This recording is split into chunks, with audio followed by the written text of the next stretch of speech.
Good morning, good evening, or good afternoon, depending on where and when you're watching this broadcast. I'm Thomas Fessa, my friends, and this is Disclosure Tonight. Happy Saturday, May 30th, as we charge forward through the miraculous month of May and the disclosures. It doesn't start today. We're going to be recapping Lou Elizondo's his first talk that he gave on his new tour. A lot of great information. Let's get to it, folks. But before we get there, let's go ahead and welcome in our audience and see who the heck we have out there. All right, we've got Brennan England along with Brains. Chris is out there along with Carl Joe Garrison. Just popped right up. Cindy Feelholler is in the chat along with Digger Dog. We got Ed Zachary, Liza Teal, Firefly, Geraldine Durazio, Ghost. Good to see you. Jan, where are they at? Jan, Justin, Case. My eyes are going blurry. No, they're not. We got Kane Hart, Kelly Broughton, those piercing blue eyes. Been a long time, Kelly. Good to see you in the chat to start. King Bull 90 is out there along with Laura. We got Light Melinda, Mr. Drew. See you. Good to see you. Psycho Shot. And Psychosomatic. You got a couple psychos in the audience, but that's a given. We got Paul. Good to see you. Paulza Bolowski. Good Polak name. Polish name. We got Psychosomatic, Addict, Insane. Sam's in the chat along with Scooby Dooby Gooby. What's Shelly Montgomery, Stu Cousin, Duke Colson, Super Unknown, Taria, too. Good to see you. The Coin 405, all the way from Sweden. We got Time Traveling Schizophrenic, TJ Triz, Varkalem, Wasteland Wanderer, Wicklow AI, and of course, Yellow Tommy Tanker, also known as Andy, coming to us from the great country. He doesn't in Alberta, he's in BC, Canada. How about that? Let's go ahead and jump into the back and say those three words. Mike, how the hell are you? Oh, I'm doing well, Thomas. I think we're going to have a great show for our international audience today. Yeah. There's a lot to talk about.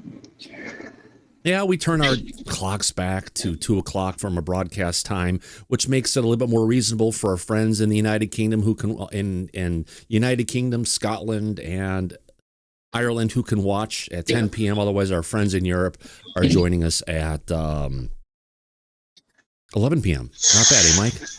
Right. You're exactly right. It's going to be a fun show, I think, tonight. Oh, yeah. Only going to talk about national security. Yeah.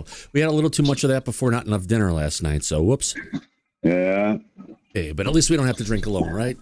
That's right. That's the point. We've got a family, got a lot of people, got to come together, talk about those two magic words, national security. Let's say it again, but yeah. Oh, yeah. Everybody can drink up and enjoy the conversation. So yeah. You can have water if you want. Just don't miraculously turn it into wine, and then you can stay sober. Right. Or eat something before you drink the wine. Or while you're eating, yeah, exactly. Or eat something if you feel it catching on. But either way, let's have some fun. We've got a great audience out there today. I want to thank everybody for coming out. What a great show, Mike.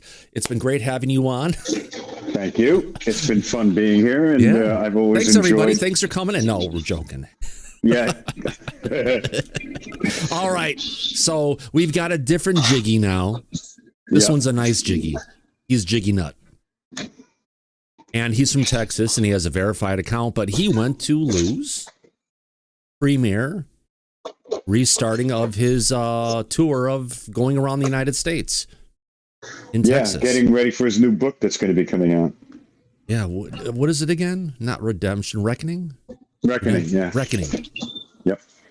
Yeah, there's been a lot of talk about catastrophic disclosure going around, and religions and governments and different people freaking out, and that's more as we get through the show.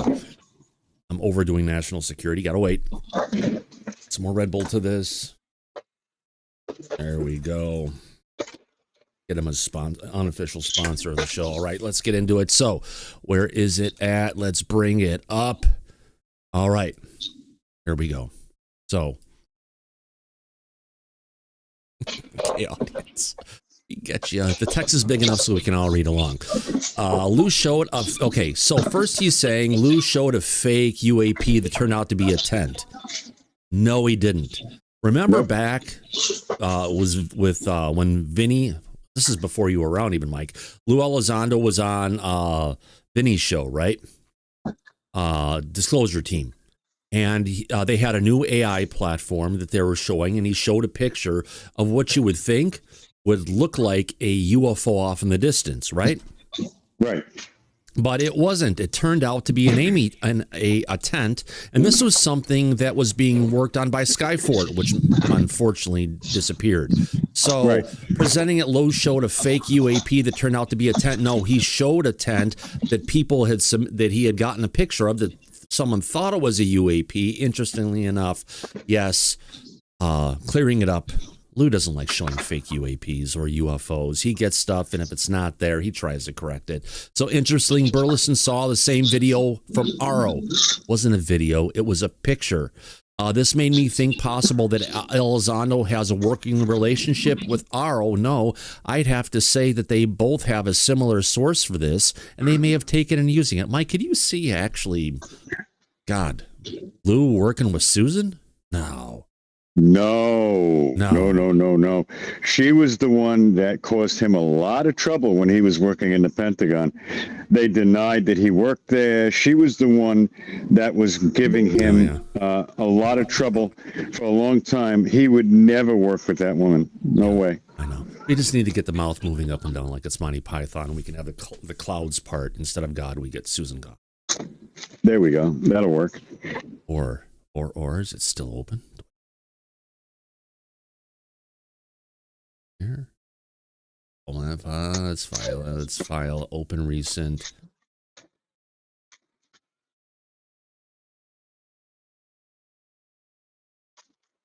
Well, it's either that or a Susan Goth. Yeah, Goth, like cough. Oh yeah, there we go. And I love, God, he reminds me of a cartoon character when he's doing that. If anyone realizes who that is, I've seen that expression in cartoon characters before. Anyway, let's get into this. Congressional hearings inspired Spielberg to make Disclosure Day.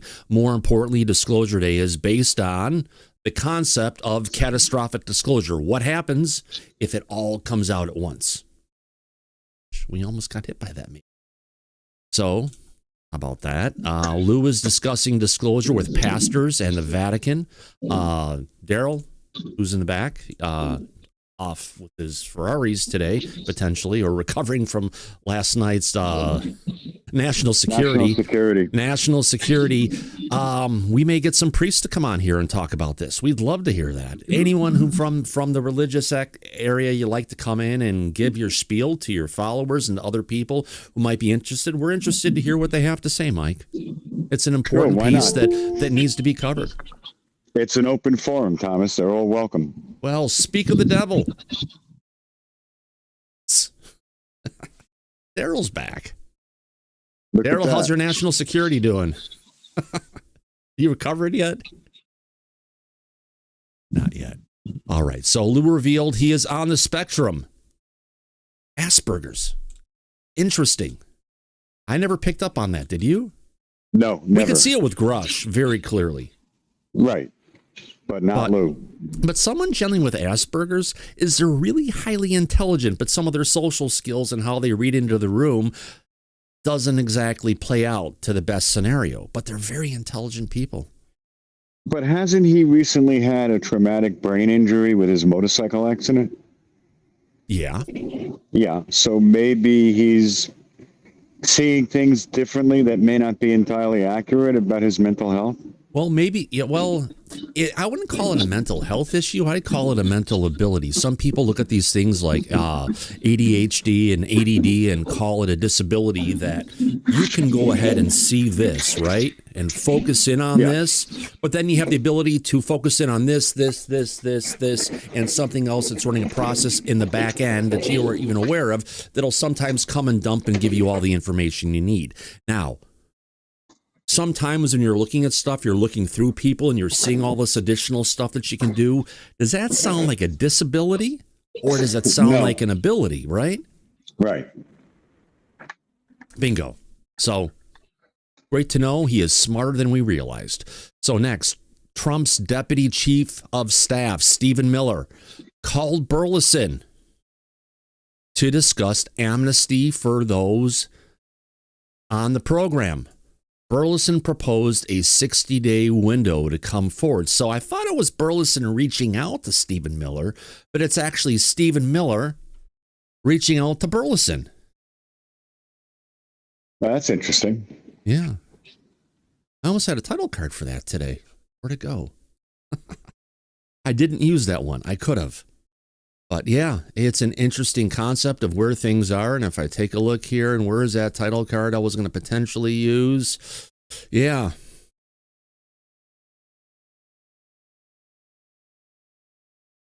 Amnesty for whistleblowers? Well, it could have been a good title card, but I think Lou Elizondo on the plane with the Tic Tac goes a little bit further. But either way, great to see that. Much better. Yeah. Can't wait to see where this goes. This means they're serious about it, which means if they're going to start proposing a time frame, Mike, that means there could be an executive order, but don't count on it. If not that, then maybe a release of relevant information in high definition. Yeah. Something. We might be getting something soon. Yeah. Uh-oh. Burlison revealed he was flown in a helicopter by Jake Barber to see locations of deep underground military bases in the Black Desert. Have they visited them yet? We haven't heard about that. But strangely, they ran into Jack Black at the airfield. Why would that be?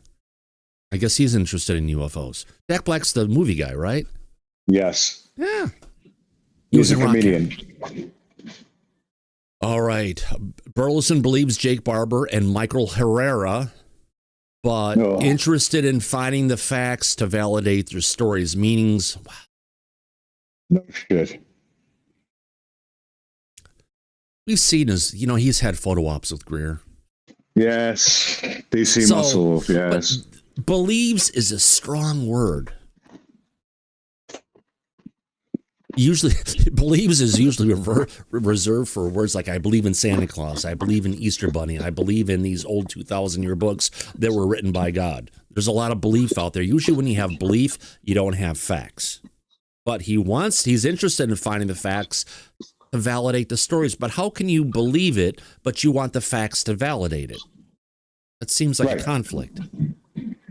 Well, yeah, it does. Yeah.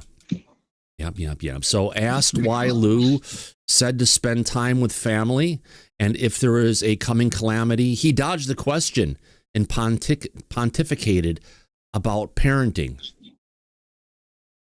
We saw him do that recently in a news interview over on at Fox, right? They asked him about something, and about aliens and talking about extraterrestrials, and he went off and brought stuff up and said I was a nuts and bolts guy, but this is something that he actually has talked about, but he's not. Either way, it is what it is. When asked about the Book of Enoch, Burlison said he hadn't been able to validate alien hybrids, but has been hearing a lot about it. That's the Book of Enoch. That's where they're talking about the angels coming down and having sex with the humans and having super babies. Yep. But that's a religious book from a long time ago. It's not any type of proof of anything. No, it's not. Burlison has a team of lawn gunmen and Grush-pushing defense contractors and sending congressional letters to their legal teams backed by a subpoena. So it's just talking about his staffers. My take is that Burlison is a genuine dude trying to do the right thing, but the event left me questioning the trustworthiness of Elizondo. You know what, Mike? I would have to say Jiggy here didn't trust Elizondo. He's not a fan of Lou's. He's not a fan. Well, this is a different Jiggy. This one isn't from Australia. This one's from Texas with a verified account. Yeah, same shit. Somebody that is not a fan of Lou's. That's obviously. Okay. He wants a question? Go right ahead. Right. So here's some questions coming from Joe Murgia. Love the guy. Support him. $5 a month is not too much for what he does. So Lou showed a video of what turned out to be a tent and said something like, be careful for misidentifications. This was a tent. No, he actually, Jiggy said yes. He said it was an iPhone video from a military base. They used AI to analyze it and figured out it was a tent. Burlison chimed in and said, I've seen this one from RO. That clarifies the whole situation. Lou said, here we go. And look, we even got Rob Heatherly, who helped look at this video at that time. Good to see you, Rob. The tent video being identified by AI was presented by Lou Elizondo in 2021 during an interview with Vinny long before RO was established. And we even brought that up when, believe it or not, Rob was here at Disclosure tonight, and we talked about that same thing with Lou Elizondo when he was here. So per Disclosure Team Vinny, the YouTube description, Lou is back and shows us a demonstration of AI software due to be released in the future that analyzes UFO footage. You know, damn. Where did that... Who bought up that AI, Mike? Somebody did. Uh-huh. Could it be Space Force? No, maybe. Yeah. And Rob's back again. If I understand correctly, what you are implying with your lead is that Lou presented as a learning tool, not as a genuine NHI UAP. As learning tool, an example of how AI can assist with UAP identification to more concisely resolve what objects actually are when possible. Yeah. And that AI can be wrong as well because AI is not perfect. Well, actually, these days when AI makes videos, it can be perfect because... for the main reason AI can't detect if it's actually AI anymore because they've gotten so good. And it likes to hallucinate. Yeah. Mm-hmm. Oh, and here's Lou. Here's Robson. I've seen the tent photo video example years ago in a public forum. Oh, you mean here on Disclosure tonight when we talked about it? Does that mean I also have a working relationship with RO? Source, I got the impression this was a newer one, but I could be wrong. No, this is the old one. Yeah. Great notes. There's a lot of, anytime you bring Elizondo in this, it brings out the trolls. It seems to. He's like a magnet for them. Yeah. Did he debunk the tent photo or did he just make a mistake on stage again? No, he debunked as an example. At least, you know what? He isn't really going ahead out there and attacking Lou. It's just sometimes people's writing style. Some people hear one thing and they think something else. Yeah. All right, let's move on from this one. Let's get back into interview guest for a second. It's just the name of my OBS scene. I have a lot of them, too many. Daryl, welcome, my friend. How is national security today? National security is good. Nice. Yeah, the power went off, so everything kind of reset, and so did my DJI mic circuit. Did it? It looks pretty. Yeah, Camera's going well. It's because it's sunny out. Yeah, there you go. All right, let's go ahead and see what we can bring up next. Got a bunch of stuff to cover now. I'm already down this far in this. All right. Since we're talking about disclosure,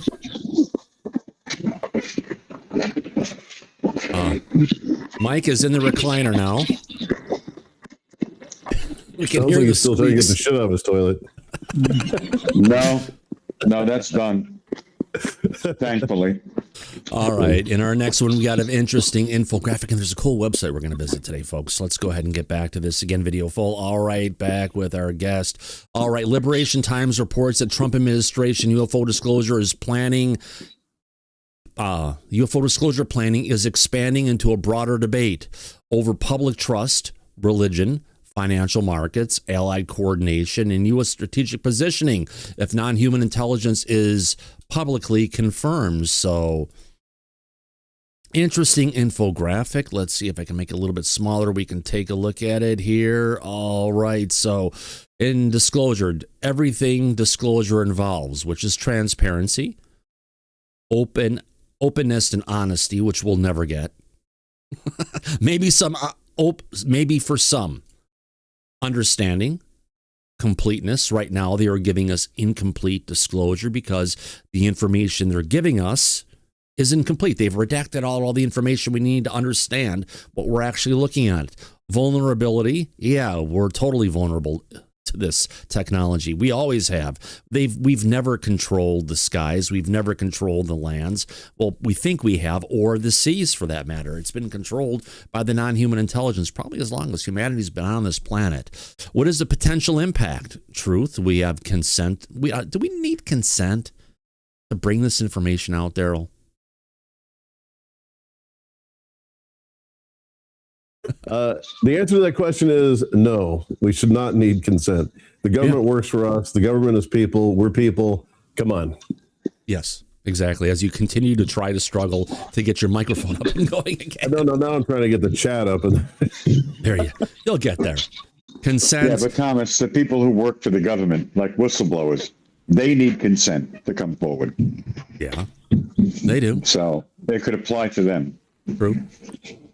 Confidentiality and privacy. Yeah. Keep some people safe, the whistleblowers. Legal ethics and legal and ethical considerations.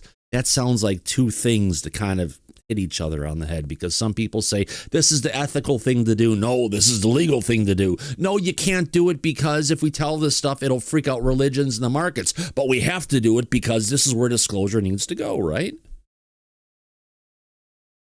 Right. This is the way the truth is, but there's always people pushing back against it. Next is medium and delivery. How are we going to take the evidence and deliver it to the public in a way that we don't freak out, but we actually understand what we're seeing? Oh, and sorry, chat, I have forgotten about you.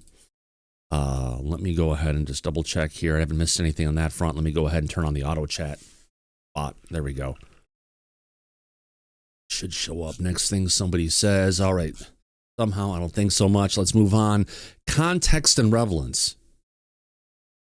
Makes sense. What's the context of the stuff? How does it relate? What's the relevance to everything we're dealing with? But we have to look at it. Okay, truthfulness. That's hard, Mike. That's a tough one, especially because the federal government has been lying so much for the last 80, 90 years. God. Yeah. Plus, it's also subjective truth. Right. Depending on the context. Timing. Well, the timing right now, yes, there is a timing of how much and actually, how often are we going to be bringing this stuff out? Right? How often are we going to be bringing out the truth? Right now, they've got a regular bi-weekly dump, and that's a lot of shit to back up before you're going to take it, but at least we're getting a junket of files every 2 weeks. So we've got Saturday, we've got 6 more days, Mike, to see if we can recover before the next tranche of files comes out. Let's see if they keep to the schedule.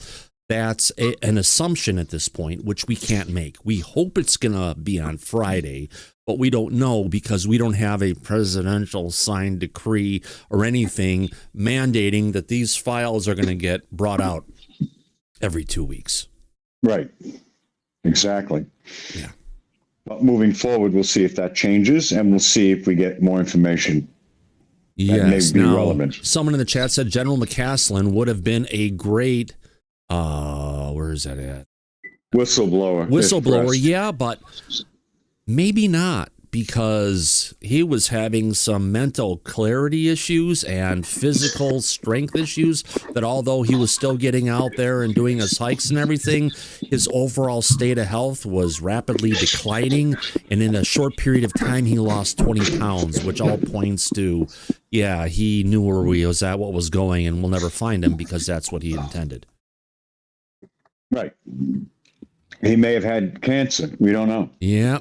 There may have been a reason for this. Clarity and specificity. Again, we're not getting any analysis out of the government, whether it's from RO or the people who took it, or where the initial, meaning the people took it, the observers, or we're not also getting the reports from the observers. We're not getting the intelligence analysis from the particular department, from that particular group in the military and anywhere else. So they're not giving us a clarity and specificity. They're saying, here are the videos, figure it out for yourself. And that's a problem. Yeah, that's a big problem, Thomas. Yeah. And the last public one needs more than that. Is intent. Is that the alien intent? Or is it the government's intent? Alien intent would be, what are they doing? Why are they here? That's intent. We don't care about the craft. Some people may, but that could be classified. Shape of the craft, fine. Power systems, weapon systems, energy systems, we'll never hear anything below that line. We'll never get the truth on that. Do you think they're actually going to tell us why they're here? More importantly, what they're doing? No, because like Lou mentioned recently, if there is some sort of an agreement between the NHI and our government, they're going to keep that heavily under wraps. It's like violating an NDA. It's not going to happen. No, it's not. Right.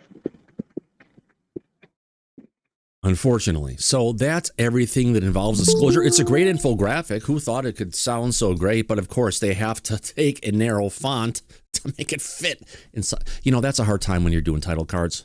You want to fit a title in there, and you have to look for a more narrower font to make it all fit.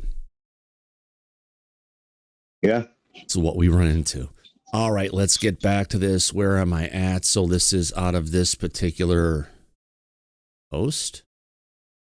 Close this one down, and let's see where we're going to go next. Got a bunch of stuff to cover today. Thank God. And we have a bunch of stuff to recap on for the overall week, because this is, if you want to call it the day of the week that we go ahead and do a recap. But there's a bunch of news going on today. Well, I think we covered this one earlier. Michael Salla, who's a grifter in chief. Yeah. Is actually, he has a paid webinar today. For $55 and only $55, you can join his webinar today. That let me bring this up. They'll never leave poor Amy and her family alone. So, what is he saying? Anti-gravity researcher Amy Eskridge did not die in 2022. So when she was found with a self-inflicted to the head, and her parents found it, she didn't die. Next week, which is actually today, I will publicly release details that Amy faked her death and is now in contact with a reliable source I have known for several years, who has shared stunning info about her current anti-gravity research at a secret research facility. I will share more in my details in my webinar today. Yeah, that's called the hook, to get people to pay to go listen to bullshit. It's called grifting, Mike. Yeah, I know. Called grifting. Without They should providing any proof. Was that they Daryl? should bury this guy if it turns out to be not true, which it will obviously turn out to not be true. Oh, we know already it's not true. You're coming from your mic someplace else, because it doesn't. Tap on your mic for a second and see if it makes some noise. Daryl? Just tap on the mic on your chest for a second. Yeah. Okay, it's making noise. Your volume levels are a little low. Cool. It's a running production. Got to have fun with it. So, Amy Eskridge, she has passed. We wish her the best in her afterlife. Her family doesn't deserve this, but Samuel Reed actually put out a lawsuit and filed a lawsuit against them today.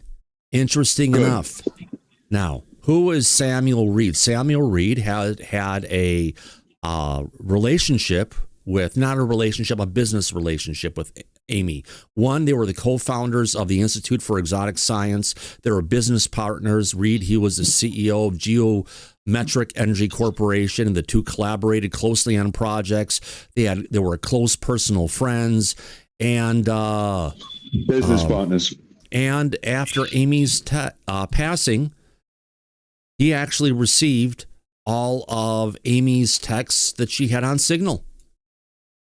So he is, coming down doubly hard on Michael Salla for going ahead and putting this stuff out there. And that's good, because you know what?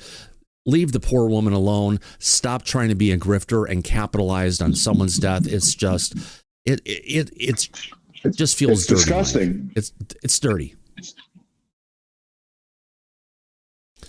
The family have a right to grieve, and people like this are disrupting them so that they could put money in their own pockets. The family should be done grieving at this point. You'll still think about a person after they've passed because of the loss, but to keep on bringing it up and say your daughter's not dead, she's alive, and I'm going to charge people to go ahead and talk about it, that's just freaking dirty pool. Yeah. Yes, was that Chris. lawsuit brought on behalf of the family, or was that again, Daryl? I'm sorry. Was that lawsuit brought on behalf of the family? No, it was brought in on behalf of the gentleman who actually was Amy Eskrich's business partner. Saying they're bringing this stuff up knowingly that she had passed away and just going after him. And it's a good point. Is my mic turned up? I turned the gain up a little bit. Yeah, it worked perfectly. Thank you. Okay. Great. Yeah, we hear you fine. Oh, yeah. Great. All right. Coming from Matt Ford on the Good Trouble Show. Congressman, I believe he is actually talking to Eric Burlison here. Sources have informed me a handful of Northrop Grumman employees operating under dual hat roles tied to the UAP legacy program are coordinating retaliation against individuals in the program identifies as threats. This conduct appears to violate multiple federal statutes. That is one heck of a allegation to be throwing at, if you want to court Northrop Grumman. But, you know, it sounds legitimate to me, Mike. And it should be a concern because we've heard many times in the past that these programs don't operate within the scopes of our laws. Right. But if it's a credible threat and you're making allegations, then you need to be able to back up those allegations with some sort of proof. Yeah, well, coming from Eric Burlison, replied directly to this within a matter of minutes. Whistleblowers told us the Pentagon and defense contractors have been hiding sensitive UAP material in private networks to dodge congressional oversight. My letter to MITRE puts some of them on notice. Preserve your records, produce the documents, and if classified materials exist, brief my committee. This isn't going away. We're just getting started. So he's taking this head on, saying, bring it on. Yeah, he's right. Yeah. That's the right way to deal with it. That's a good approach. Yeah. In this other clip we've got here, according to what we heard earlier, White House Deputy Chief of Staff Stephen Miller discussed amnesty for UAP whistleblowers. Burlison again proposed the 60-day window for those with information to come forward. Burlison said that Elizondo said that last night in the event with Elizondo. Man, Mike, 60 days does not give them a lot of time, does it? No, it really doesn't. That goes by very quickly. So, this is a poll. Okay. Granting 60 days of amnesty for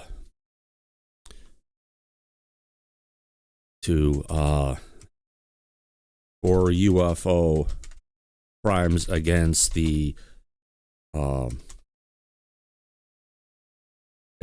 UFO crimes against the government. Is it too long or too short? And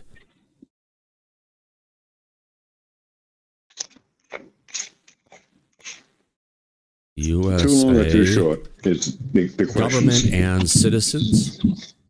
Yep.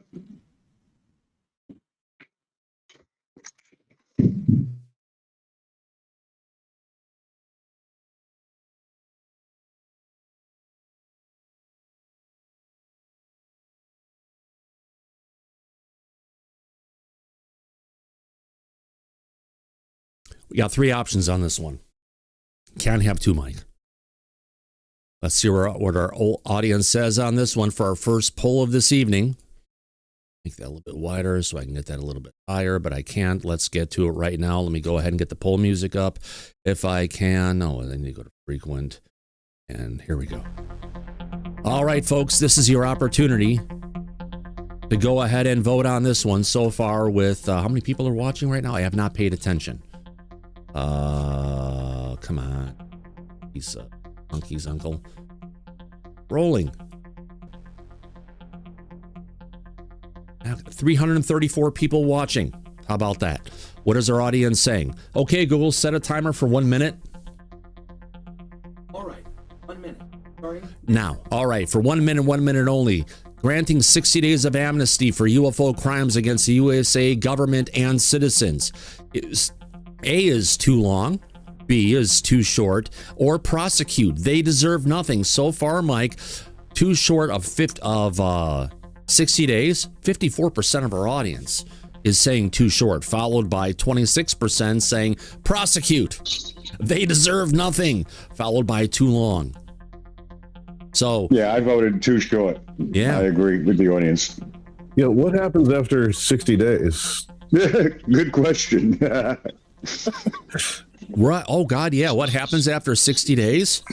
With just 16 seconds left to vote, folks. Only 69 votes in. Come on, folks. You can get that one for us. And if I could pick up this window and move it. Oh, it's not going to let me hear you. There we go. 2 seconds left. Here we go, folks. Let's go ahead and take a picture of this for posterity's sake. All right. Let me stop the poll and kill the music and put the chat back where I can watch what's going on. There we go. We bring across the final numbers, and here we go. 54% of our audience is saying it's too short. With 72 votes in, I guess we could go ahead and have a secondary vote. How long should they have? Well, amnesty generally isn't limited, right? It can be. Right, you're granted amnesty. Yeah, reconciliation. It's not. There's no time frame.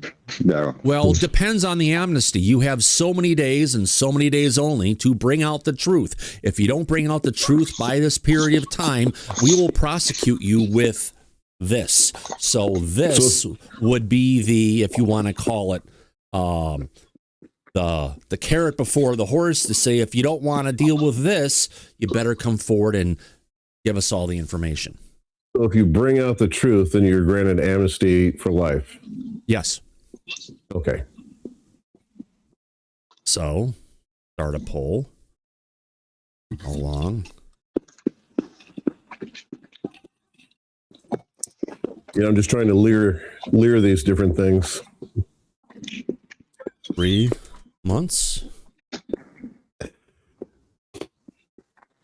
6 months. 1 year.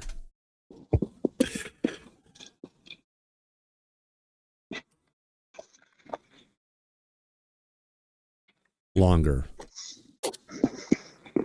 Unspecified. I can't do longer unspecified.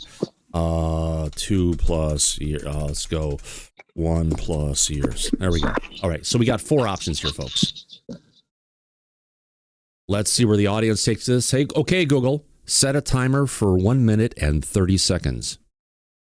Okay, 1 minute. Starting now.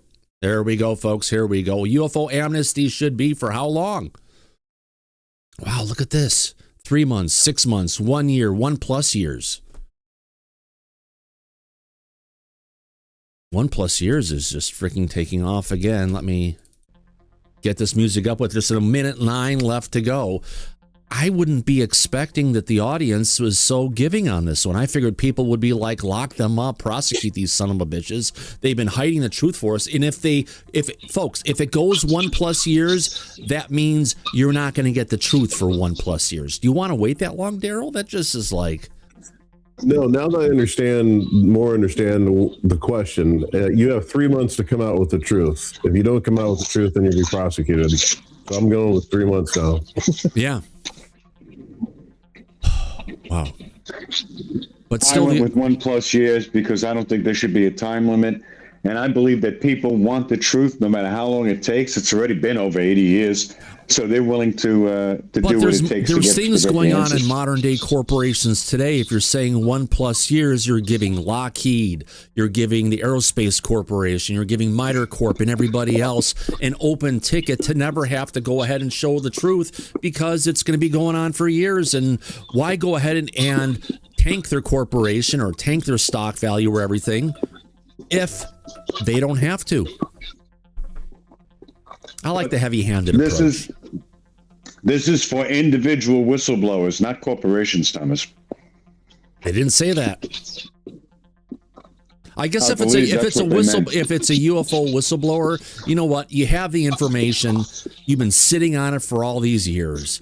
Bring it out. Otherwise, if you're not going to bring it out, we're going to hunt you down and bring out the truth. So I have more of a QA approach to this. You gave us the software. There is a bug in it. We're going to call it a bug and demand that you fix it before you ship this software. And if it's not fixed, we're not going to let this code go out the door. You have to have strict rules to get to the next step in anything. And to say we're going to give them 1+ years, that's just, well, sorry, audience, I don't agree with you today. But you know what? That is what the audience is saying. Yeah. Yeah. I know. I voted with them. I know. Let's have a poll on how long we should keep the poll music running. I mean, with that being said, does that mean that Ross Coulthart and like everybody else needs to drop their information or like face the music? Ross Coulthart is not a citizen of the United States, and he's not subjected to the laws of the United States, so he's under no obligation to disclose Okay, anything. what about Weaponized? What about the Weaponized podcast? Because they're sitting in, they got a whole lot of stuff in that safe, and Ross keeps talking about he's got all these big secrets, and he's in here telling our citizens in the United States his opinion, right? Even though he's not from the United States, we still are learning about this from him, and he's saying, oh, I've got this information, but I'm not going to tell you. So are these people going to be held accountable as well as the whistleblowers?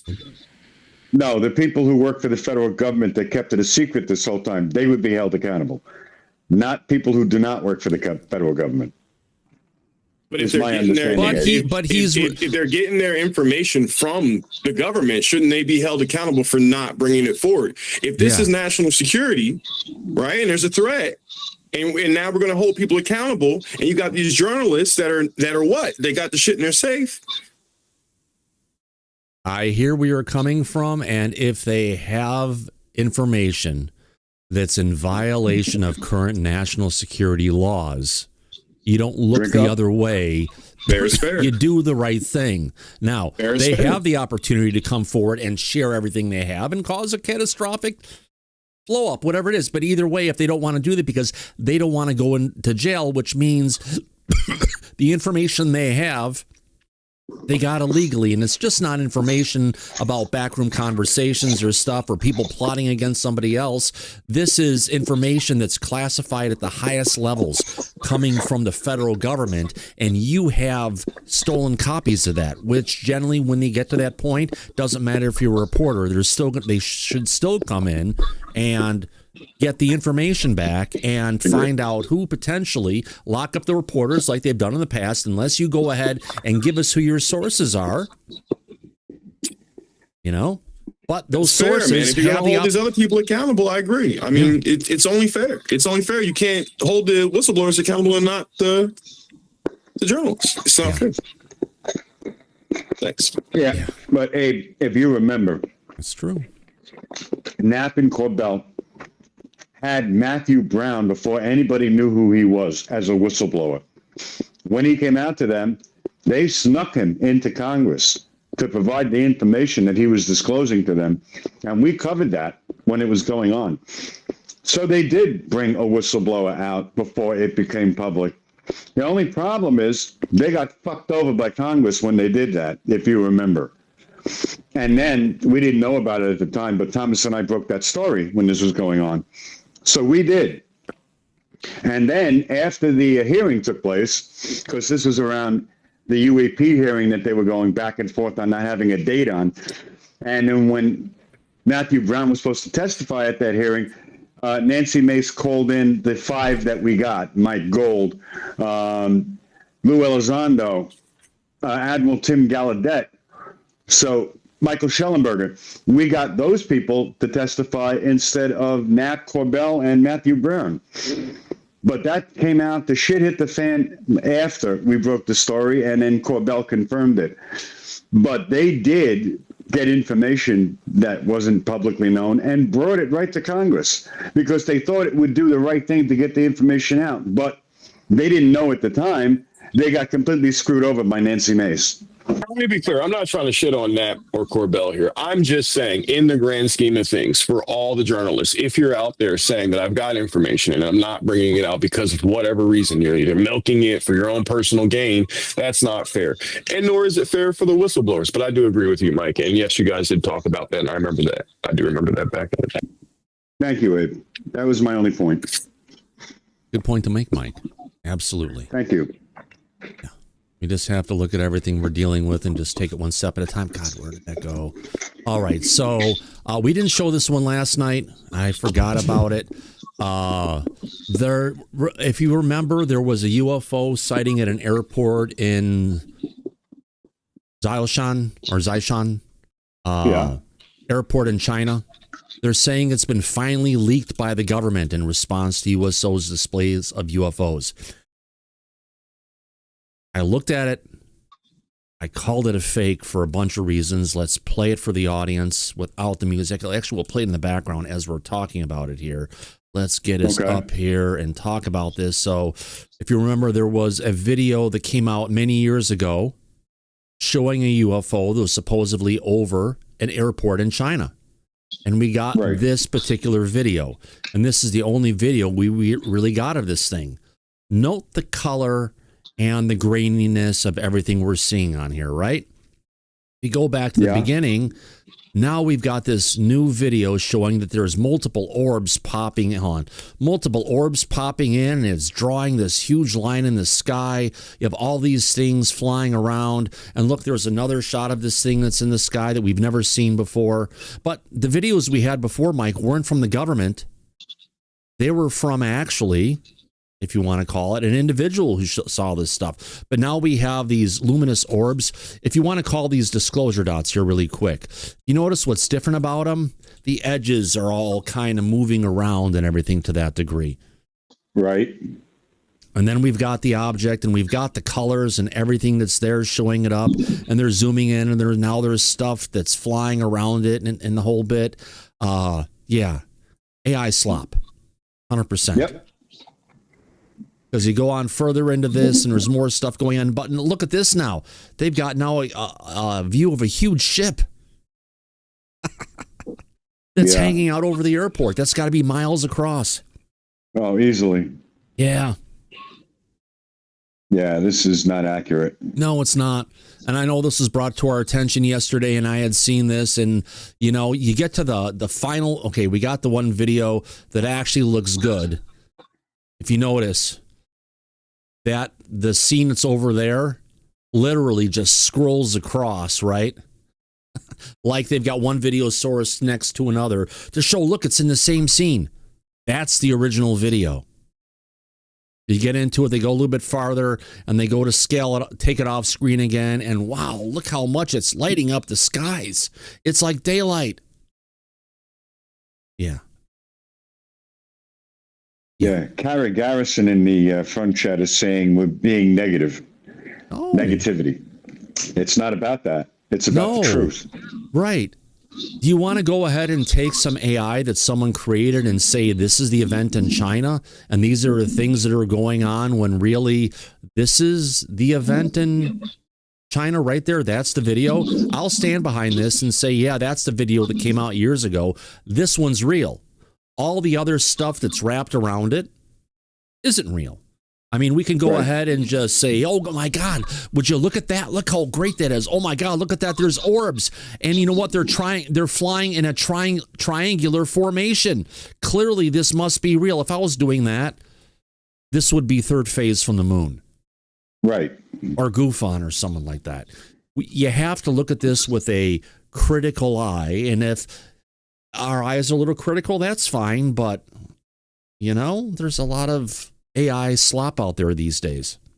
Too much. And it's too easy to do. Anybody can do it at this point. Yeah. And people accept this as genuine, which is an actual problem. Yeah. All right, let's get out. Oh, look, they even have another AI of supposed alien autopsy. Yeah, we know that's fake. Jesus Christ. Oh, no. Oh, yeah. But, some people live for that stuff, Mike. They really do. Unfortunately. Like it or not, unfortunately, I just lost my bookmarks again. God damn it. All right, what's at the top of bookmarks? We've got the South. Okay, so there was a tweet yesterday from ProPixel Video Analysis and Research. He's in the New Jersey area, and he had basically said UAPs, damn it, are off the charts right now. If you're around the area in South Jersey, look up around 10,000 feet. You can even just set your phone up to record straight up on max zoom, let it run for 5 minutes and see what you catch. If you see something, post it in this thread. So here's what he's talking about. Yes, I know it's disclosure dots, but the way they're going to move around and zoom around and everything, hold in place as the clouds are going flying by, this doesn't look like a bird. That was just an insect that flew by. You've got another one going on, and they're just kind of going around in what they would call, and what Tom King has recorded in the past, is a racetrack pattern, where they're just kind of going around and flying in the sky. Now, clearly this one, it wasn't just going ahead and that's a repeat of it, but you can see the object going down, moving in ways that aren't normal. Now, one thing to go ahead and say, this is in an area where there is a proving grounds, a 2,200 mile square area that goes from beyond the Jersey coast out into the ocean and comes back, which this could potentially be a high-end drone under testing, but it's hard to tell. But it's great to see people are still going outside and looking up and finding things.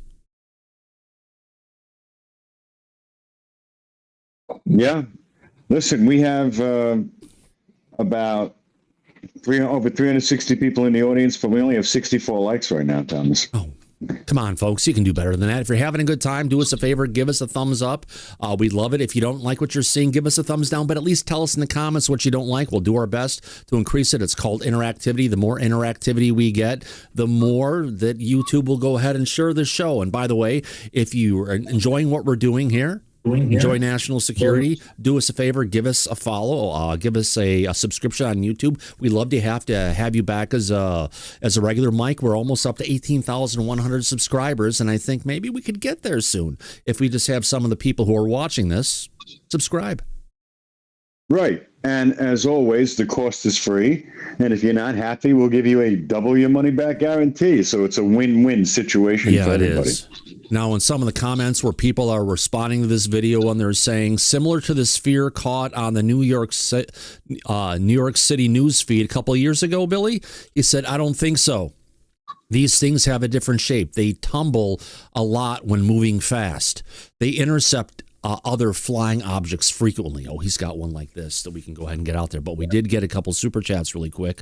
I want to go ahead and thank first Moses Kelly. Thank you very much for starting up their super chats today. $5, 5 pounds. That's like $7.50 American. Thank you very much. Appreciate that. Shelly Montgomery, $10 American. DT Disclosure tonight is a place to be. Thank you, Shelly. We appreciate your participation and continued funding, my dear lady. Yeah, cheers to national security. National security. There Thomas, we go. also, I put a link in the back chat. Did we cover a video, a Department of War video that had a bunch of, looks like things swarming an oil platform? Yeah, we can play it again. Did you cover that? Oh, yes, I remember that one. Forbes put that out last night. Who did? And Forbes. Oh, of course. And I don't think I've seen it before. Anyway, I just copy link address. So this is Forbes, not ProPixel. I want to go back to his site anyway. Yeah, this is one of the videos that we covered. This is one of the videos that's out there that shows the oil platforms. Remember zooming in first, we saw it from a distance, and we thought that was the UFO. No. And then we kind of zoomed in and we saw the oil platform. And then we saw a bunch of things that were swarming around it. We thought potentially, right there. Yeah. Right. We thought potentially these were the things that are there, but it's actually, I believe those are birds that are flying around. Yeah. Okay. So that's what I wanted to get your. But if you get further on into it, and they're looking down, they're actually going ahead and different video. Eventually, they're going to get to the point of where they're going to go from the oil platform, and there's going to be little dots, disclosure dots, that they're going ahead and actually bringing up. Well, it was like a swarm when I first, I just don't remember seeing the swarm. When you stop it like that, it's hard to say. And this is that same video. When you just said it's a different video, this is the same video. This is the same video we covered before. No, I'm saying the thing that you just saw that was. You go, this is a different video. That was an oil platform too. I was confused, but no, this one has a bunch of birds flying around the platform, which is all of a sudden they just right here. They all just start coming in. Well, they're coming in because if you notice, they're kind of zooming in a little bit, and the longer you have a static image on screen, the more that you'll see stuff kind of going around it. But if I remember, it wasn't these things that were around. It was actually the disclosure dots that they're going to chase after. Right there. See all those? Yeah, those are like birds. Yeah, okay. So then this is another example of Arrow giving us bullshit. Well, this isn't from Arrow. This is just one of the releases. Part of the video, you may not see anything that's a UAP, but eventually in the video, they actually go and you'll get to what they're actually looking at. Well, in this one, after they... Like when it pans up here in a second, you see something go zooming by the screen, which I guess that was also something they were keeping track of. Or maybe there you go. Maybe that's what they're keeping track of. I have no idea. Yeah. Anyway, I just don't remember it. And I thought it was strange that Forbes put that out last night. It's hard to tell because we don't have any of the notes from the observers who actually saw that stuff. It could have been that thing, probably was that object shooting across really fast because now they've zoomed out and they're trying to find something in the full wide angle lens. Yeah.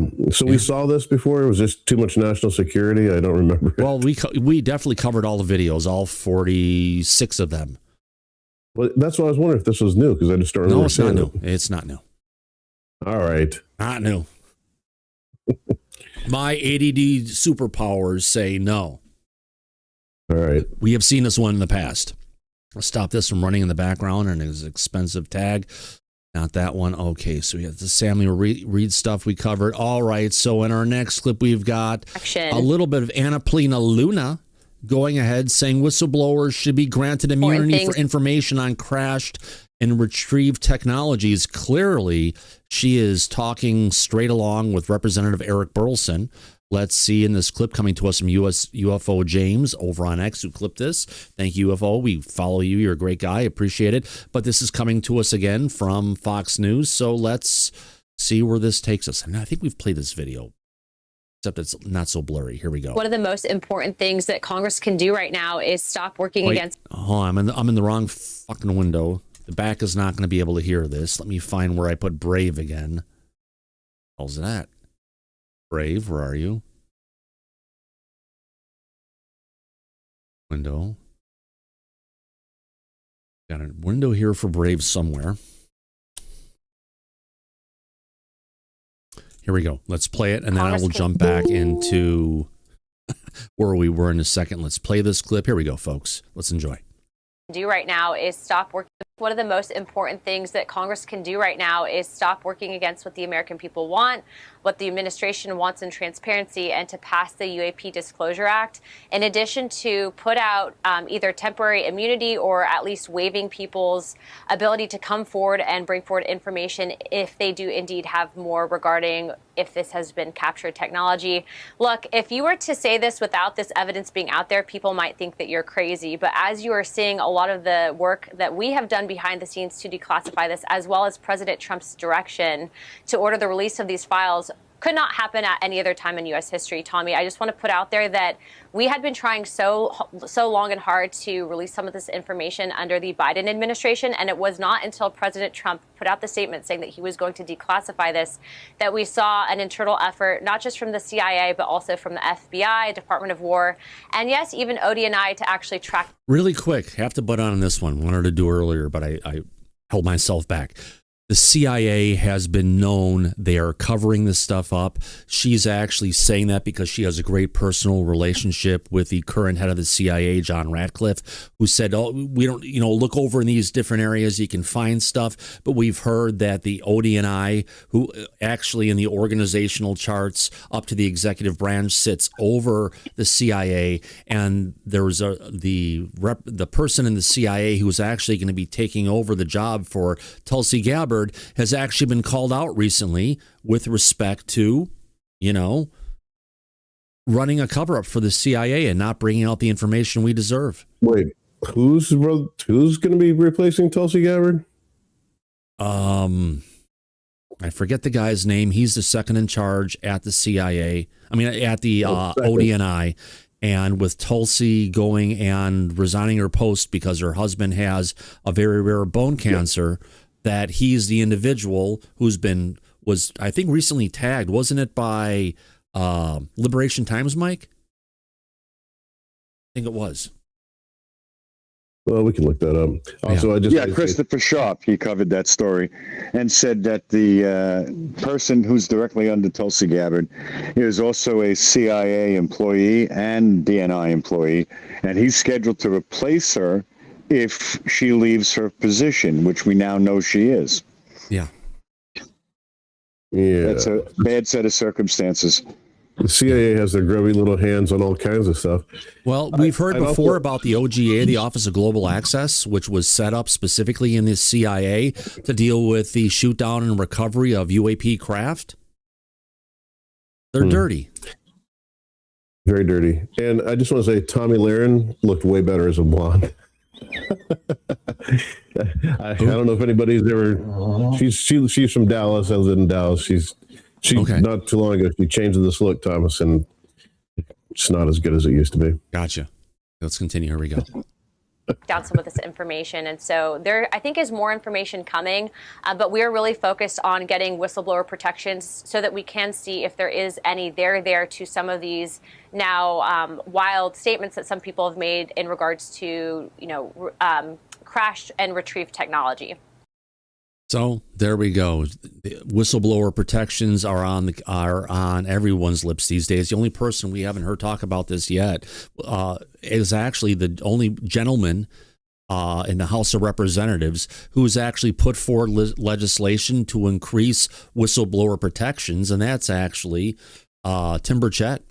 So let's see her and Burlison get behind this bill. If they need to make modifications to it, there's a bill they can go ahead and bring forward for a vote. They just need to get enough people to come forward and actually support full disclosure. Yes, they need to do that. Oh, gosh, yes. Absolutely. Let's get out of this post. Oh, let's shut this down. That one. Okay, come on. Get back to it again. Bookmark. I don't want to lose it. All right, let's get to it. Okay, so we've got that story. We've got that one. Sala, we've covered that. Northrop Grumman. All right, so UFO. Here we've got Lou Elizondo. I believe or is it Ross Colhart? And talking about, we haven't seen this one, over on Cuomo. They're going ahead and talking about aliens.gov. That happened earlier this week. We were gone and stunned to go ahead and see that, well, yeah. Aliens.gov. It went from disclosure to immigration. Yeah, but we should have talked about that, honestly, when they actually gave us the URL for where the UFO files are going to be, war.gov/UFOs. We may have mentioned it, but either way, we got punked, and that's okay, because we're getting a lot of information anyway. So let's get into this next clip coming in from Cuomo. I believe it's probably on last night or so, because we missed this one. Let's play it. The UFO issue isn't about little green men and believing that you're going to get beamed up in a saucer. That's a stupid thing. It's about transparency. It's about hundreds of millions of dollars and obvious things that are of national security interest and playing out in the wars that we're seeing right now and the wars to come. That's what it is. So why would you mock it? Why would this administration mock it when they're trying to own the transparency of it? But they did. They teased, oh, they're coming. They're living among us. Like, this is the walking among us. Like as if you believe in this stuff, you believe in it. It's all about aliens. And they're doing that. They're mocking those of us who want transparency on this as a way to make a joke about people who are here as illegal aliens. And it's just another level on the whole demonizing, mocking, and making them something less than the rest of us. Wait a minute. Illegal aliens is in our law books. It isn't calling them less than they really are. They came here illegally. They're here in the United States. The Biden administration broke federal laws by doing what they've done. And now the Democrats want to take there and saying we're demonizing them, and they want to give them full amnesty and give them voting rights. So that's really where they're playing towards. So I know what blue book he comes from to a degree, but the reality is there is no demonization. It's the reality. And if you can't call a duck, yeah. Yeah. So we were wondering, would this get more play? Would aliens get more play because of this? I mean, the extraterrestrial aliens. I think, this is an example of that it is getting more play because there was a conflation, a goofy conflation. Yeah. But I agree with Mike. I know, it's still it does feel like we were played, or not played, but it's disappointing. I think that's what Mike said. It was disappointing from, I think, our side of things, but it is getting play in this other venue. It's got more people talking about UFOs. Yeah. It's not ET the extraterrestrial either. Thank you, Andy. Let's continue. Here we go. So today, Pentagon UFO whistleblower David Grush, along with members of Congress, announced they're going to soon hold a press conference demanding the Trump administration reveal everything the government knows about UFOs. My question is there an or else? Let's bring in News Nation's special correspondent and investigative journalist, Mr. Ross Coulthard. Ross, it's good to see you. My understanding is there is an or else. There very much is, Chris. Good evening. I don't think the president's being well advised at the moment. It was a puerile effort by somebody in the White House administration to use the aliens.gov website as a way of, one, trying to promote the president's position on stopping illegal immigration, which I think many Americans would applaud. But I think there's been a miscalculation. The president has been badly led by people inside his administration who thought that they would score points by mocking the efforts to become transparent on this. All right. How many people out there, Daryl, are in the percentage of the UFO followers and everything? What's going on? We're talking about like a percentage point, maybe a couple more, maybe 4%, 5% at the absolute most, who would really follow this to this depth. Yeah, you're right. It's surprisingly low. Uh-oh. You're talking about people that follow the subject to exactly. To follow it to the depth that we do, it's surprisingly low. I mean, you can look at whoever is the top YouTuber, and they have like a quadrillion number of subscribers, where we're nowhere near that. So All right, I need to go ahead and play this and check on an interagency emergency. I'll be right back. Interagency of non-human intelligence. It's seriously at risk of blowing up in his face, and there is more. My worry genuinely all along has been that there are people who are very desperate inside what we call the legacy reverse engineering craft retrieval program, that is a covert effort involving non-human technology, incredible as it may sound. My worry is that some of those people might just throw the whole file into the public arena and compromise laudable efforts by people in national security to develop weapons systems and energy and propulsion systems that are actually of value to the American public. The real risk is that we might lose these efforts to our adversaries, to potential foreign adversaries, if the president doesn't recognize the severity, the significance of what he's playing with here with UAP transparency. This is all about national security. It's terribly important. God damn it, came back at the right time. I'll tell you what, Ross, there's a very provocative question here, maybe even an existential one. What is more important to national security? That this type of classified information that may give us an advantage, may not let our adversaries understand certain capacities or incapacities, or that the American people at some point have to win. They have to get what they demand at some point, or they won't believe in the system anymore. That is not for us to answer, but it will be for us to observe. Ross Coulthard, thank you very much. Appreciate you as always. Always great to hear Ross Coulthard. This is a new clip we haven't played yet, so your thoughts on our retake, Daryl's. I had to jump off to deal with a poor dog who got sick and puked. Well, I have a side note I just want to make real quick. I have a pet peeve.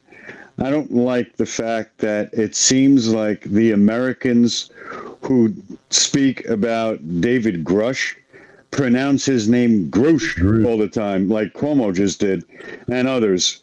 But Ross Coulthard, who is an Australian, he always pronounces David Grush's name correctly. Why is that? I don't know, but it's something that really drives me up the wall. Ross has intimate experience, with Grush, on that interview, on the first let go of his story. So he knows how to pronounce it correctly. Cuomo does not. No, obviously not. And we've also heard Lou call him Grush as well. So it's just something that every time I hear that, it's like nails on a chalkboard. Yeah, I'm going to go with the guy who spent a lot of time with the guy. Yeah. No, that's a good point. I'll agree with you on that. It's just that every time they murder a simple name like that in their pronunciation, it's frustrating. I don't like hearing that. It's not the correct way to do it. I guess it'll have to be a question if we can ever interview Grush and say, is it Grush or Grush? I guess we have to hear it coming out of the guy's mouth. We always hear other people, pronouncing it. When he testified, he announced his name under oath, and he said Grush. Okay. Yeah. So we're saying it correctly. It seems like everybody else is murdering the name for some reason. Hey, why does this video not get any more play? Because that's weird. The one where the whole thing is zooming back and forth and flipping over and stuff. That's an amazing video. Yeah. I mean, what the fuck? Not a parachute. Mm-hmm. That's a fact. All right, let's get back into additional coverage of what we had. Well, I believe this came out a couple days ago. We have Lou Elizondo. What is the government hiding over on Fox? Let's go ahead and play this interview between Jesse Waters and Lou Elizondo. This is actually the full one. We didn't get the full one before, so let's go ahead and play this next clip of Lou hanging out with Jesse on Fox News. Let's play it. Here we go, folks. Army counterintelligence officer. Okay, Luis, we are in possession of these crafts. What are we doing with them?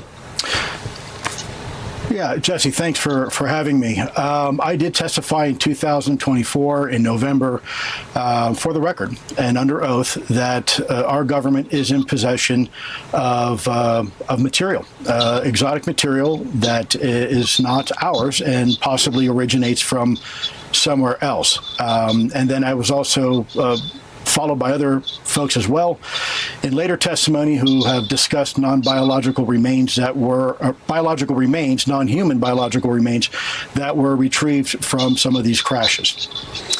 So when you, I guess, were speaking to these people that talked about non-human biological remains, what did they describe?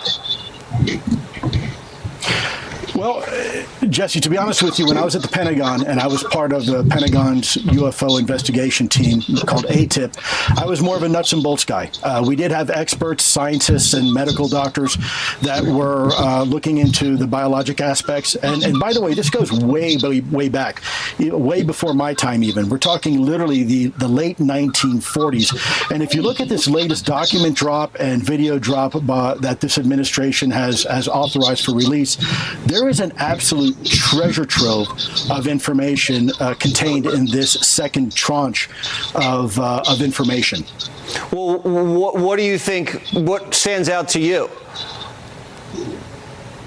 Oh my gosh, Jesse, how much time do you have? I mean, we could be here all day. The reality is that this is a topic that our government has been taking very seriously for a very long time, would go to extreme lengths to try to cover it up.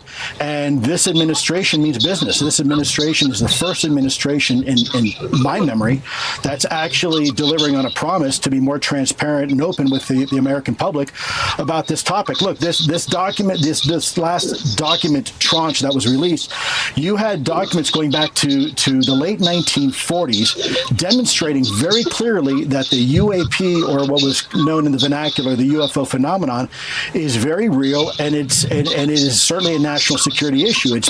These things have been encountered over controlled U.S. airspace, and frankly can outmaneuver anything that we had and still have in our inventory. All right, so they're dominant. This is a superior technological species, race, I don't even know what you call it, but that's got to be a big concern for the Pentagon, obviously. Is that the reason that they're so, it's like you can't get anything out of them and they accuse you of being crazy when you bring it up? Well, great question, Jesse. Originally, I do think there was a real national security reason to keep this conversation secret. Height of the Cold War with us against the USSR in this kind of global chess match, if you will, for influence. And we did not want to tip our hands to our adversaries what technologies we're able to glean from this, or worse, maybe some vulnerabilities or gaps that we have. But I think the times have changed. And a lot of the old reasoning I don't think is valid anymore. I think the American public can handle the truth. I think the American public deserves the truth.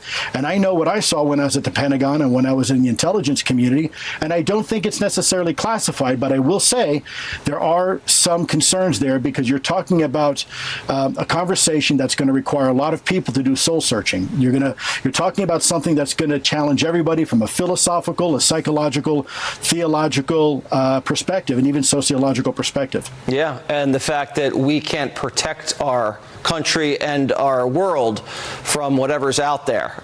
But that's nothing new. It's something that's been going on, we've known about forever. So yeah, I think people are going to have to just become aware of that, Daryl. Yeah, I think so. I wonder if you think Jesse Michaels is on the GLP-1 drugs too? Who was? Jesse Michaels. He's looking rather thin, narrow in the face these days. Oh, like he's been on an Ozempic potentially. Yeah, perhaps. Yeah. Another person. We're still the last two people in America not on Ozempic. Yeah. Actually, three, including Luke. So. Oh, okay. All right, let's continue on. Here we go. That would be something that would be hard to break to the American people when confronted with it. And this is why, Jesse, No, it's not hard to just come speak the frickin' truth. If that's how it is, say this is how it's always been. This is where we're at, and keep people from living in a fallacy, in a fantasy, in a fake reality. That'd be nice. Yeah. Reality is classified, Thomas. Apparently so. Well, I'll make it very quick. This is why we need to balance what we say, right? I think American people, I think we can talk about the truth and what the reality of these things are, but I think we need to protect national secrets and equities and maybe what we've learned from it, just so our adversaries don't have the advantage on us. I would agree. Wait a minute. Now, hold on a second here. We already know our adversaries know more about this than the American people. The real people that they're keeping the truth from is the citizens, not the people in the government, not the foreign governments, because the foreign governments already have spies in all of our programs, and they already have their own observation programs to see what's going on in their skies. So I understand the national security implications of that, but I don't agree with Lou on this front, saying it's to keep our adversaries to know what's going on. With that. All right. Well, Luis, thank you so much for your bravery and your courage and your expertise. We appreciate it. Elizondo. Thank you for coming out, Lou, on that one. Interesting conversation coming from Lou. You know, we're used to some of the stuff that he says, and maybe or maybe not where it could be. Still a great subject matter expert on there, but it's someone who has some thoughts. And you got to remember, Daryl, everything he brings out is about a national security first approach, not disclosure. And he would put national security in front of disclosure on any day because he considers himself a patriot. Doesn't he still have a security clearance? Does Lou still have a security clearance? Is my mic low? No, I turned everything down in the back, your voice a little bit. Go ahead. Sorry. Doesn't Lou still have a security clearance? I believe he does, yeah. We haven't heard, but he says he's no longer employed by the executive branch, which if you're out for a period of time, you can be, but not sure if he's completely out of losing security clearances right now. Yeah, so he's got to be cognizant of that. I mean, he can't just say whatever he wants. And what kind of security clearance? Is it a national security clearance? That would be a national security clearance. Exactly. All right, let's go ahead and continue on with this with our next video that we've got coming up. Let's get to it. All right, this is one we played last night. Peter Doocy, someone from Fox News who has been asking the president the tough questions regarding disclosure. And I believe, Daryl, you've pointed this out before. He's the only guy who's actually doing this, asking the questions that everyone in our community wants to know. He's one of very few. Yes, absolutely. Absolutely. Let's go ahead and play this. Very consistent. Clip. He's the most consistent, I will say that. Yes. Friday, May 29th, 2026. I'm Peter Doocy. The Trump administration has released troves of documents and information related to unidentified aerial phenomena, but questions and skepticism remain. The reality of the situation is that pilots are reporting these every day to the tune of 3 to 4, almost 5 reports on average. President Trump has pledged broader transparency, even when it comes to declassifying UAP files, or as many of us know them, UFOs. On May 8th and then again on May 22nd, the Trump administration began unsealing United States UFO files, officially known as the Presidential Unsealing and Reporting System for UAP Encounters, or PURSUE, revealing images and other documents related to investigations into unidentified anomalous phenomena. While the releases got some attention at the time, the interest kind of flamed out. But at a cabinet meeting this week, the president claimed the issue is a hot topic and touted his transparency. We're now releasing a lot of things having to do with space. You know, it's people are very interested in it. It actually became the #1 topic. We're releasing a lot of information having to do with extraterrestrial things and people. This was a big story earlier in the week. Extraterrestrial. People are totally fascinated by it. It's amazing. I wasn't sure if they would enjoy it. It's literally trending #1. Can you believe it? UAPs might sound like the kind of stuff late night sci-fi radio hosts are talking about, but Capitol Hill has been taking the issue seriously for years.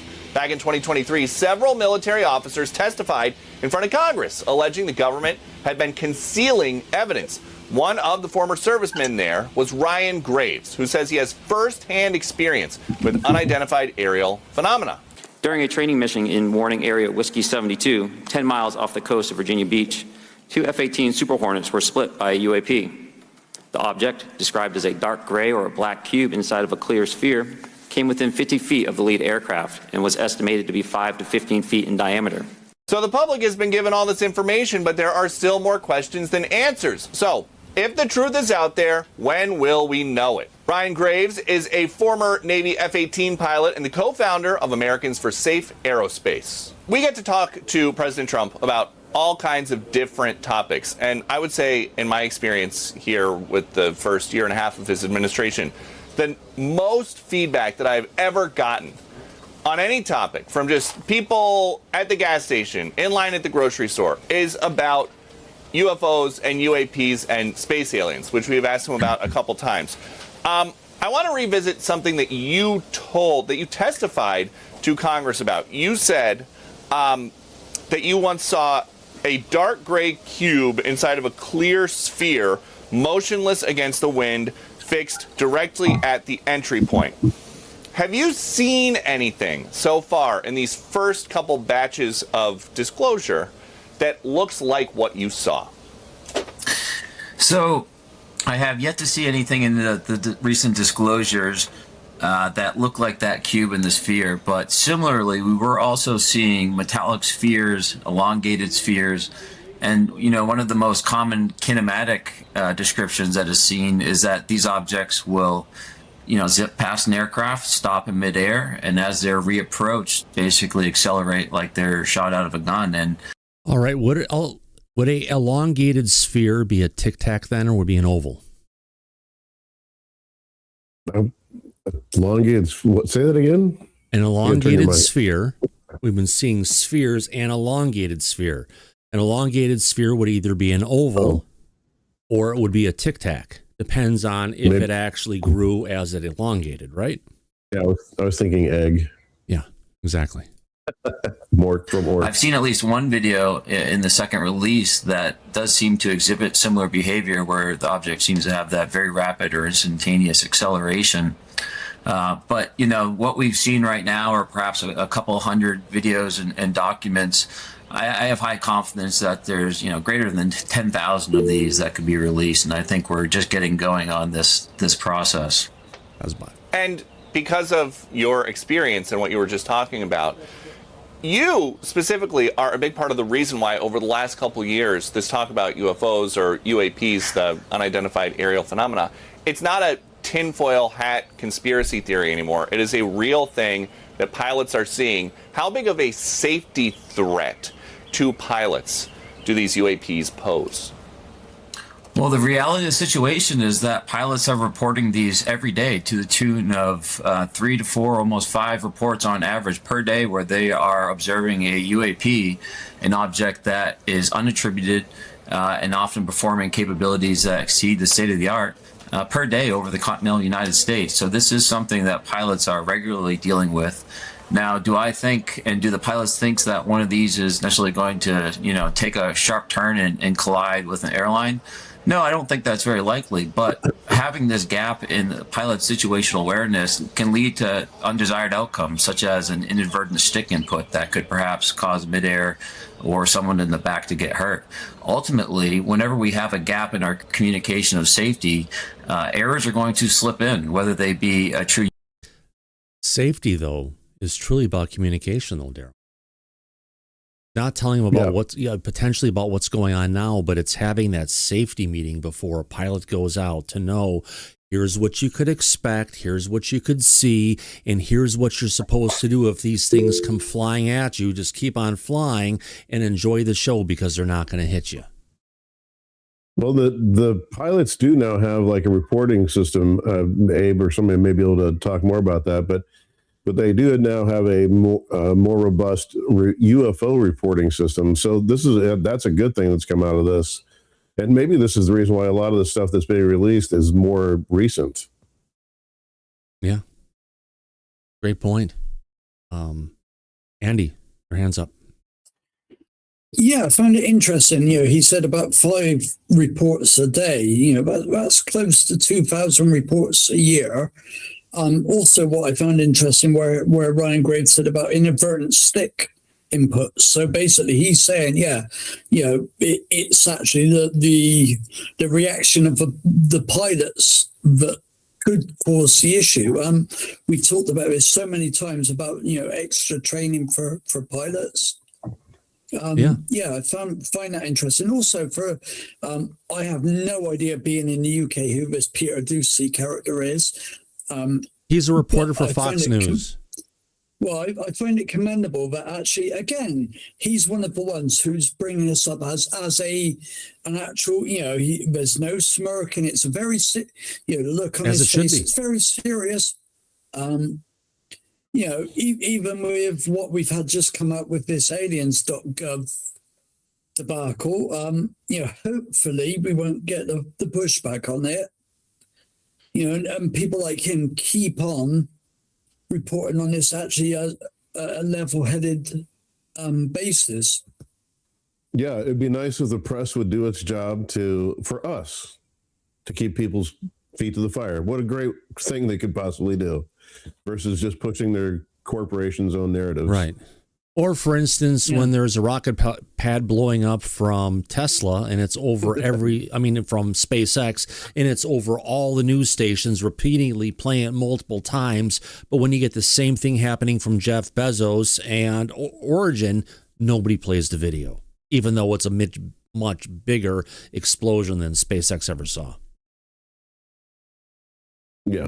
And when they report on the SpaceX explosions, they don't say that it's part of the test. It's just, that's exactly what it is. All right, let's continue on with this video. Here we go. UAP, whether it be a commercial drone that happens to slip in or an adversary that is operating that we're ignoring. So regardless of what you think this ultimately ends up being, it's still worth paying attention to. And why do you think it is that most of these reports, a vast majority of the reports of UFO, UAP, are coming from military pilots instead of commercial pilots? Do you think it is because the military aircraft have better sensors, or is it because these UAPs are concentrated closest to military sites? Yeah, that's a great question. Ultimately, if we had all the data in one spot, we'd be able to answer that precisely. But based off what I'm seeing in my experience as a pilot, that yes, military pilots have much greater capability and range in detecting these objects, and therefore have the ability to then get in closer and get a better look. Absolutely. We don't have enough data to say whether the high level of occurrence around military bases is an observation bias, because that's where the sensors are.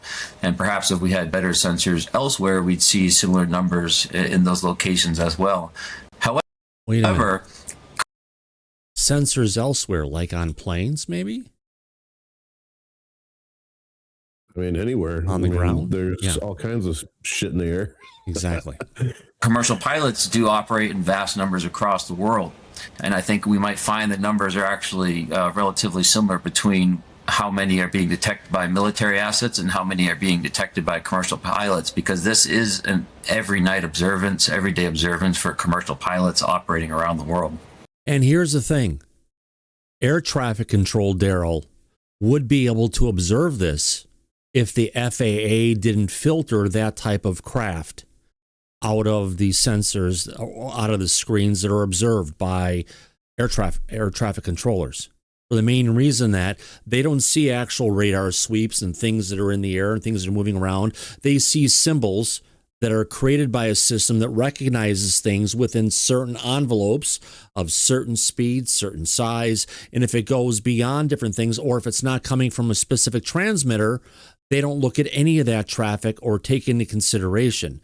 So if we want to give a better eyes in the sky, not just to our pilots, Daryl, we need to give those eyes in the skies to the people who are trained to watch what the pilots are doing in the air traffic controller area. Yeah, I mean, I'm sure Abe knows a little bit more about this as I do. That the air traffic control system is way outdated. Oh God, yeah. All the equipment they're using. I have a friend of mine that works for the FAA, and it's not a big secret. I think when that helicopter crashed in the American Airlines plane earlier, last year. Yeah, that's when it's all come out that this equipment is from the 80s. Actually, you're right. I agree with you, Daryl. The equipment is extremely old. You're highlighting a good incident that did happen last year, and I actually just posted in the back chat a video of another, unfortunately, deadly mid-air collision that happened. And this is my only disagreement with Ryan Graves and what he said about mid-air collisions and UAPs, and how he doesn't know if they are a threat, mid-airs happen with actual humans. And for him to say that, I don't think he's correct, because it's a thing that happens. And like Daryl just said, ATC is not doing a great job globally, right? And the system is really old and not updated, and it really needs to be transformed to meet the needs of the global population.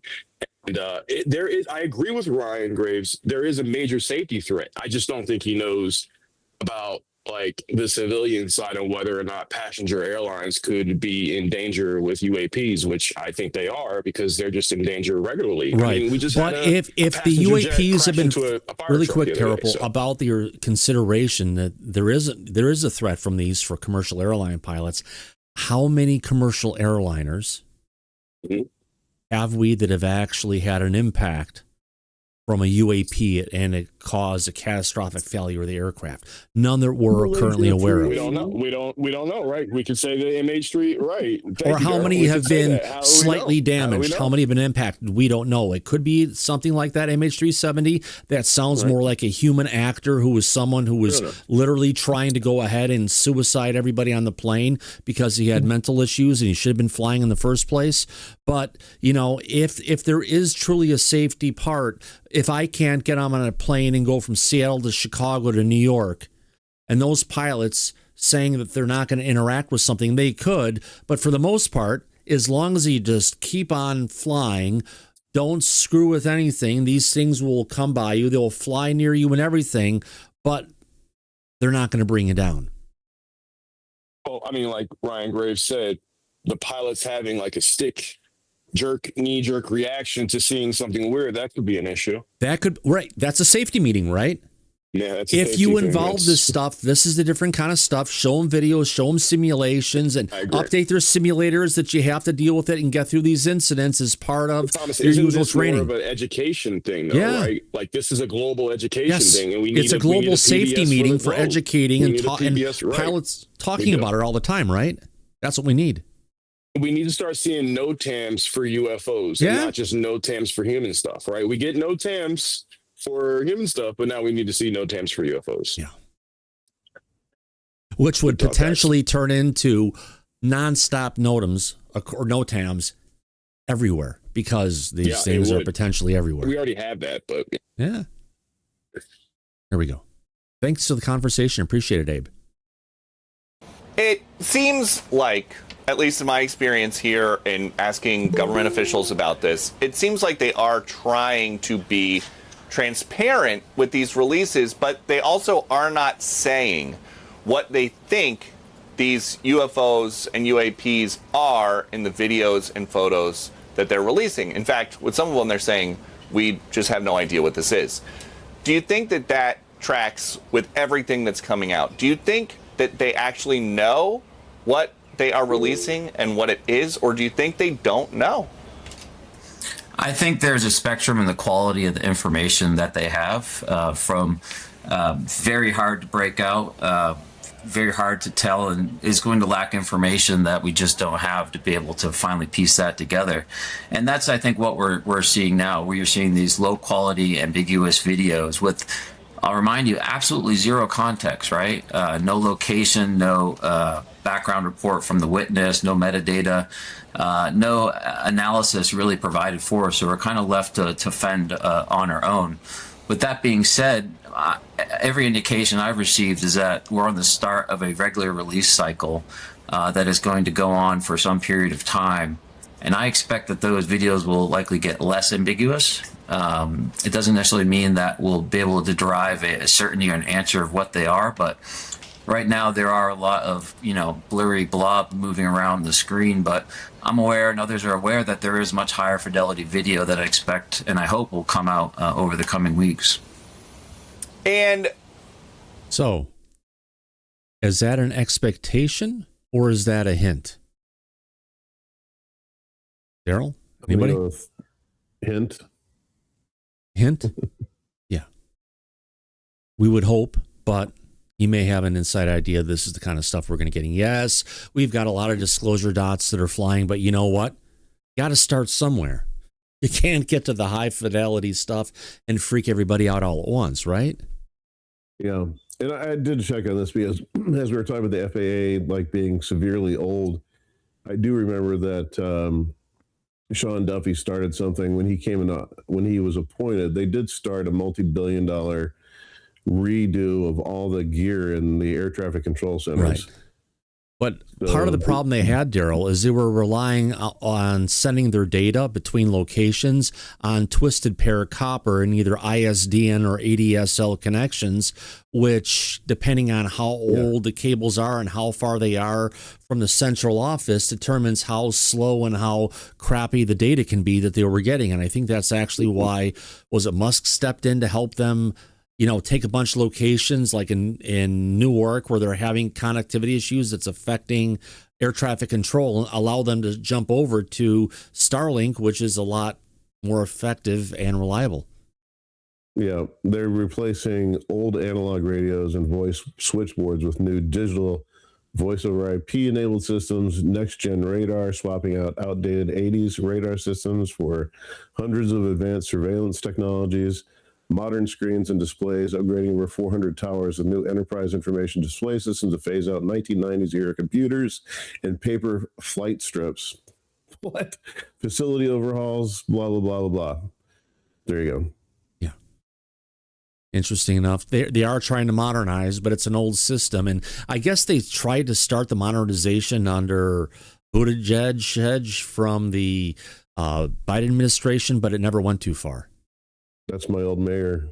Oh, wow. Buttigieg. Yeah. Nice guy. I will say he's a nice guy. Andy, your hand is up.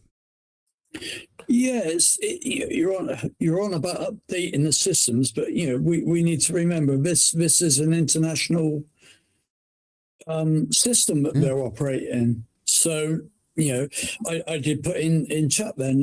I actually looked up. There's between 100 and 103,000 civilian passenger flights per day. So that shows how many aircraft are up there. But civilian only, not including all the military stuff. And I could see that the vast majority, if there are incidents with UFOs up there, it won't be the UFOs that are causing the incidents. It will be the pilots reacting probably in panic. They see something flying towards them, and they're gonna turn their stick to. I would hope not, Andy, because they should be able to fly their planes. I mean, they're pilots, and they're mostly military pilots. They're ex-military pilots, so I'd hope there'd be a little bit more resolve. Now, you might get some private pilots that may react that way, but I think for the most part these military guys they're trained not to be jerky. Yeah, well, we'll wait and see and hope for the best, I guess. So far, being jerky is one thing, though. But like, if you listen to David Fravor's testimony about his reaction to the Tic Tac, he said that it made the hairs on the back of his neck stand up. And then he mentioned a certain phrase. He said that he got into a 2-circle fight, and that really freaked him the fuck out. Because for a pilot, a 2-circle fight means that the object is mirroring your position, and it looks like it wants to kill you with whatever weapon systems that it has. And so, like, that's anybody, a civilian pilot or a military pilot, that's going to put you in a different state of mind, right? And if you're flying and doing your thing, and all of a sudden UAPs are not a part of your day, and you get into a 2-circle fight, and you don't even have guns on your plane, you just got people in the back, like. Right, but even based on their capabilities, the 2-circle fight was just literally just to play with Ryan Graves, because their capabilities are so many far times ahead of it. If that craft wanted to, it could instantaneously appear right behind Ryan Graves and really freak him out, and he wouldn't be able to do anything to shake that. Not Ryan, but to the David Fravor. David Fravor. There'd be no way he'd be able to shake that object. And that's my point, Thomas, is that there was a threat, and he seemed freaked out, and then like he wasn't in a normal state of mind, and he wasn't like this interrupted his ability to do his job, right? He was not doing his job before. He was doing training mission. Now he's doing UFO shit, and he doesn't know like what the hell's going on, or if this thing's going to shoot him. The UFO found its cap point, meaning the rendezvous point where everything's supposed to go to when everything is done. Right? The UFO magically appeared at that cap point. Did it get it by reading the technology on the plane, or did it get it by jumping into his consciousness? No, man, it could have got it from the emails in the ship. I don't know, bro. That's a good question. That's a good question that that's a $1,000,000 question. We, their capabilities in the sky clear, but their capabilities in consciousness or time or be able to see things in the future or in the past from where it's currently at. Yeah. I don't know how I got that. And that's for me, that's another threat, bro. Like if you can that means you can figure out whatever these things are, can figure out our secret shit, And that's why the military classifies everything as a threat. Everything has a threat matrix, right? Yeah, from weather to birds to animals to other planes to hail to you name it. Birds flying engines, plane goes down. Yeah. Everything's a threat in some way or form. Yep. All right. How does this all affect national security, which is number one priority? I mean, like Thomas said, if the UAP found the cap point, that's national security. That's the shit. That's secrets at the door. The cap point was secret, bro. That's the whole point, is to keep that secret from the enemy. That's 2 national securities. That's 3 times now. God damn it! It's planned. It's a planned demise. I tell you, it's a trap. It's a trap. All right, here we go. Every time I hear a Burlison talk or Burset talk, the number one thing on their mind is national security. Yes, it is. He's a plant, Daryl. Yeah.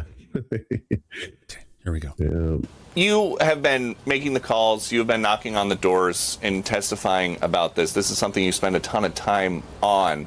What do you want to see happen with these next releases? Based on what we've gotten the first 2 releases of information from the White House, what do you hope comes out with the next 2 or the next 10?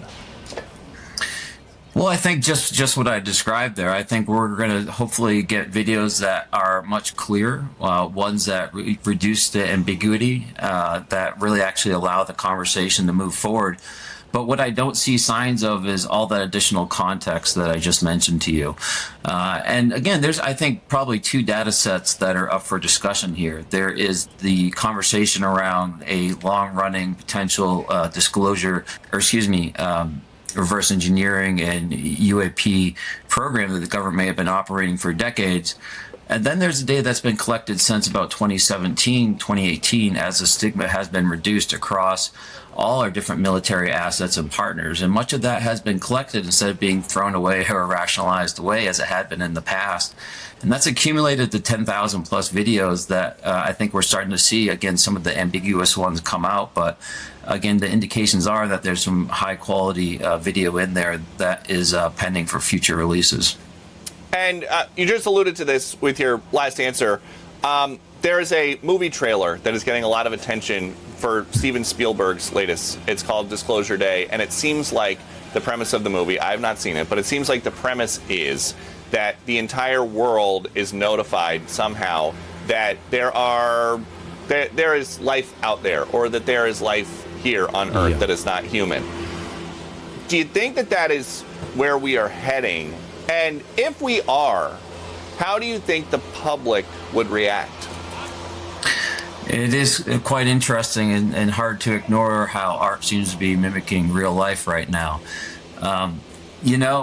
As much as we talk about the practical implications of this, it does appear to me that we are moving on a path where we are going to learn a lot more information about this topic. In a way, I think that will kind of open our eyes to the universe in a way that we haven't before. I realize that there will probably be a lot of emotions. I don't think there'll be that much societal upset. But I think one that we all perhaps have some anxiety about is the fear that might be associated with it. But that fear, I think, comes from a place of lack of understanding and knowledge. And I think this process is about building and sharing that knowledge and allowing us to move forward. So I think there will be perhaps a little bit of confusion, disruption, but I think it's one of our greatest opportunities to grow and learn as well. But Daryl, do you really think they're going to go ahead and give us all the details? Or are we just going to get a slightly unclassified glimpse at all the details that they're hiding from us? I mean, it's kind of silly to think about they're just going to release all the details, because the first question that everybody's going to have is, why are you just now giving us all the details? So I don't think there's any way it all comes out at once, but maybe the drips are a positive domino. Yeah. I'd like to see, I guess we've got the drips and we need to get it into more of a drip. It needs to be a small leak, then turning into a small stream, and then give us all the details. It's just going to take. Better the little drips than the Hershey squirts. Yeah. With 10 million videos, this could have taken a long time. 10,000 videos, he said. 10,000 videos. And I think if they gave us like 100 videos every 2 weeks, that we should be able to more than hit the 10,000 number by the time Trump would be going out of office, and potentially the government would clamp down on giving us the truth. Now, if it's tens of millions of files, like Elizondo has said. It's good to see Peter Doocy and Jesse Waters now joining the disclosure movement. Who would have thought? Well, you missed it. Peter Doocy has been the one who's been asking the questions of Trump and getting him to talk about this to the public. So Peter Doocy has been, if you want to call it, been asking these questions. You know, when the question was asked to Biden about UFOs, and he ran away from the podium so fast that he almost got pulled down by the, what do you call it, the earphone he had in his ear that was hooked onto the table, and he came back and he said, "Ask Barack." So Peter Doocy has been asking these questions. He's not just jumping into it. He's been a part of it. Yeah, Peter Doocy's been on this. It's good to see, that's good news. Oh, God. And, they know that the ratings are there. They'll keep talking about it. Well, I guess I think based on the excitement of how he was talking about this in this clip, this isn't about a ratings thing. This is something that he's really interested in personally. And that's why he's been asking those questions. For years. Yeah. As long as it doesn't affect national security. Correct. Well, that would be coming from someone like Elizondo and other people. Yeah. Here we go. I agree, and I'm going to keep asking about this at the White House at the highest levels that we can, and as I do, we will keep checking in with you. Ryan Graves, thank you. You're doing great work. Thank you, Peter. Yeah, it wouldn't be the same without Peter, I tell you. Friday, May 29th. Get rid of that one. There we go, and see what else we've got. Yeah, it's been an interesting week, and can't wait to see where this next week is going to go. I guess we may see more things with regards to... wait a second. Yeah, we will have more things with regards to disclosure coming forward, maybe some insights on what we're going to get. Clearly, the conversation of whistleblower protections is going to be ramping up more, as well as wanting to go ahead with the conversations of the NDAA. Now, I believe we have coming up, this is still a little bit more than a week out, on June 9th, I think. That's when we're going to be hearing from Grush with regards to on the steps of the Capitol, along with Leslie Keene from the Washington Post, as well as James Fox, the documentarian, and a bunch of other people from the House and representatives there to support this movement. Did you get your press pass? No, I did not. Oh. Yeah.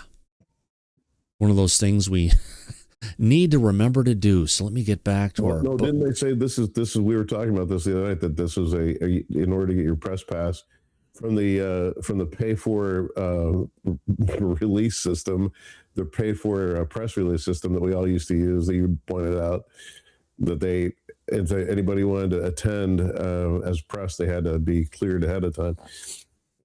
We were talking about that last night. Of course, yes. You're talking about the press events, and then maybe if you don't have you're not registered at the press, you can't go ahead and actually ask questions. It was something about being on the mall. Yeah. We were talking about that you had to have a press pass. Anyway. Yeah. Oh, wait a minute. There are a couple shots of images out there from last night's meet with Elizondo in Texas with Burlison. Let's bring those up really quick here. All right, the first one, we got Elizondo up on the stage. Need to find someone to go ahead and iron that tablecloth. But hey, you got Burlison. Apparently, they're doing some recording of the event on stage as well. Lou's up there. This particular slide, they're talking about the House Oversight Committee, Government Reform Committee, the Task Force on Declassification of Federal Secrets, and the Whistleblower Protection legislation, which seems to be the hot topic, Daryl. Mm-hmm. Future dates coming up. We've got Dallas was yesterday. Today is in Roswell, New Mexico. On June 1st, Tempe, Arizona. The 2nd on Las Vegas. On the 4th, back to Los Angeles. On the 5th, going to San Francisco. On the 7th, I believe, going to Portland. And on Monday the 8th, ending off this range of the tour here in Seattle, Washington. Tickets are still available. And you're going, right? Yeah, of course. Obviously. Got to go hang out backstage with Lou before the broadcast. It should be not before the broadcast, but before the thing. And I guess that means we're not going to have a show on Monday the 8th. For obvious reasons. Mm-hmm. Unless you could do a live from the show. Yeah, that's a possibility. We've talked about Disclosure. All right, ProPixel had another video out there of the objects that he's actually seeing up in the sky. Let's make it so everybody can see this. And definitely he mentioned about the objects spinning around a lot. And he's given us direct evidence showing what's going on. It's not just a drone that's moving around. As it's moving around, it's got a spinning motion to it. You know what that aligns with? That aligns with some of the videos that we saw from from the latest UFO release from the government, where we saw one spinning on end, but it also lines up with the observations we have from Malta, where we've got the craft spinning as it's, in a regular tumble when it's either stationary in the air or it's moving along at, 3,500 miles an hour, intersecting with a jet going 400 miles an hour and just, having some fun with it. Yeah, where did this one come from? This one came from ProPixel again. Video analysis, and these are the videos of the craft that he's actually going ahead and recording in South New Jersey. Is this the guy that said you can just go out any time of the day and see these things? He said go out there and throw it up in the air.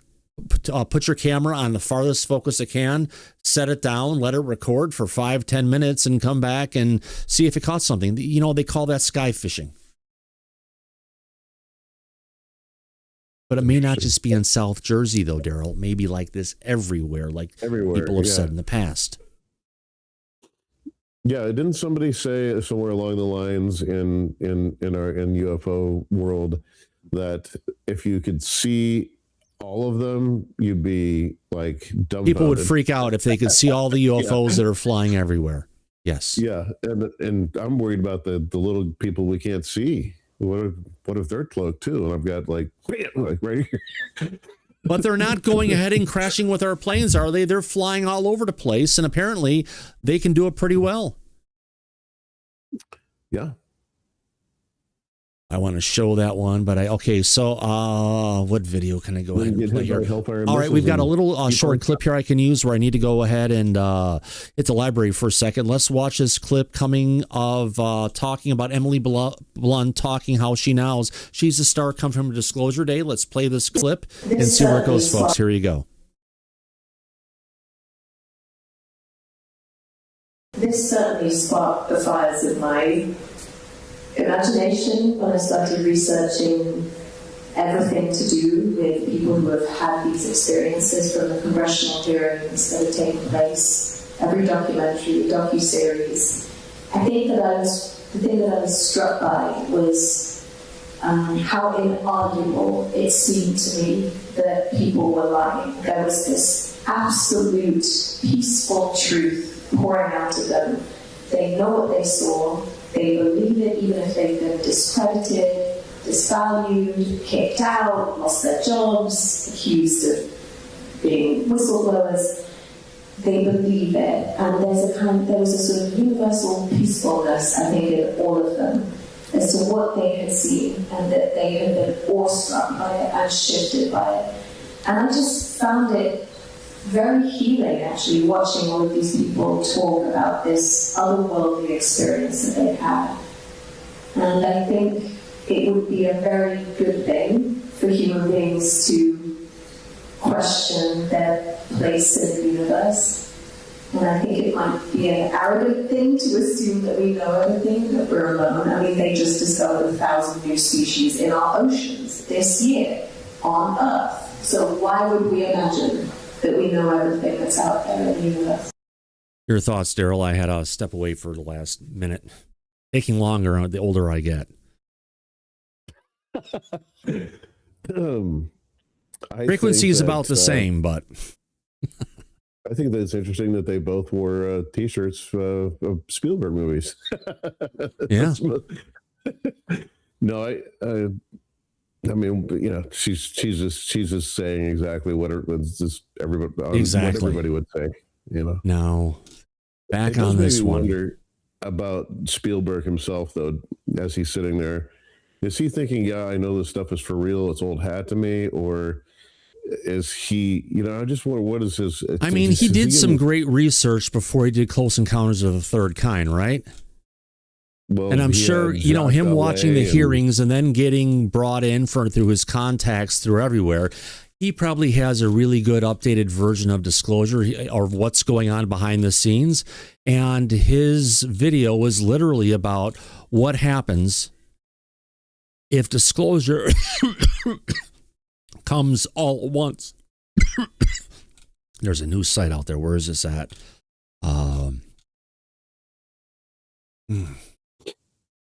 Probe, is it this one? I thought I had the link here to it. I want to see recent. 1 p.m. There's a really cool site that I saw in the background testimony here from probe.space. No, this is just the tweets. I was looking for the actual platform they had here. It looked like there was a website where we could go ahead and check out literally, if you want to call it. This is something that's going ahead and showing all the different connections of David Grush, who are all the people that are connected to him from different ways. Good Trouble Show over here, UAP Disclosure, Red Panda Koala. We better be in there because I did shit for Grush and I've talked to him several times. Damn it. But I thought it was going to be a link to a site that we could go ahead and check out and rotate and go through, but apparently not yet. Hopefully it'll be coming out sooner than later. Where is this at? It's a website that someone's gone and developed, or something, or if you want to call it, it's like a mind map that shows you all the different many connections of David Grush. And I thought this was something created from Web Technologies, but interesting enough to see all the many connections of David Grush in this. Let's move on. What else do we've covered that one. We've got to Emily Blunt. We've got David Grush appearing on the steps. All right, we've got one more clip of actually Spielberg talking about UFO disclosure will cause social disruption, theological questions, and trauma. So that's just his take on it. But it's a reality we're going to go through. You know, they've been putting this off for many years too long. Let's see what he has to say here. Who has the decision power, to give full disclosure? And, I kind of wanted to hear from all you guys that we can go down the line. Just kind of, how do you think the... Okay, that is a guy in a dress, a skirt, I think. No, it's a dress. World would react to a disclosure that is kind of like the hope that, is in the film, one that you believe, or is it one that you kind of yearn for? No, I was yearning for it when I made Close Encounters, but when I made Disclosure Day, I believed it. That's the difference. And also, one of the things that compelled me to sit down and write this story before collaborating with David Kepler of the screenplay. What started the whole thing was the idea that it's kind of like a proposition. if the unknown is known by a very few, but not everybody, the inequity of that is what first got me to sit down and start writing the story. But the consequences, whether it's unintended or not, the consequences of a real full disclosure is going to have to take into consideration the social dislocation, the essentially, the trauma, and all the questions, theological questions that are going to come up. I'm not giving too much away, but there's a scene where Eve Hewson, who plays Jane, says, I was raised to believe in a supreme being, and now you're going to show us actual supreme beings. She says the world can't handle both, and she really believes that. So I think it's not an easy decision to make, whoever eventually is going to make it. Wow. Interesting thoughts coming from the creator, actually from Steven Spielberg on this. But I guess if you bring out the truth slowly and you don't give it to everybody all at once, that seems the method they're going towards, Daryl. Yeah. And for some reason, I'm thinking of Lou Elizondo's comment about being somber. What he said is that somebody can handle with the fact that you're going to be shown supreme beings, plural. For people that believe that there's only one supreme being, maybe what Lou was talking about, the somber part is realizing that all the shit you were told isn't exactly true. And that's pretty somber. I mean, I guess it is, but yeah, I guess there are other supreme beings that they keep on saying we're not at the top of the food chain. We're not the apex predator on this planet. And once they start telling us we never have been, it kind of just sets our place in it in reality.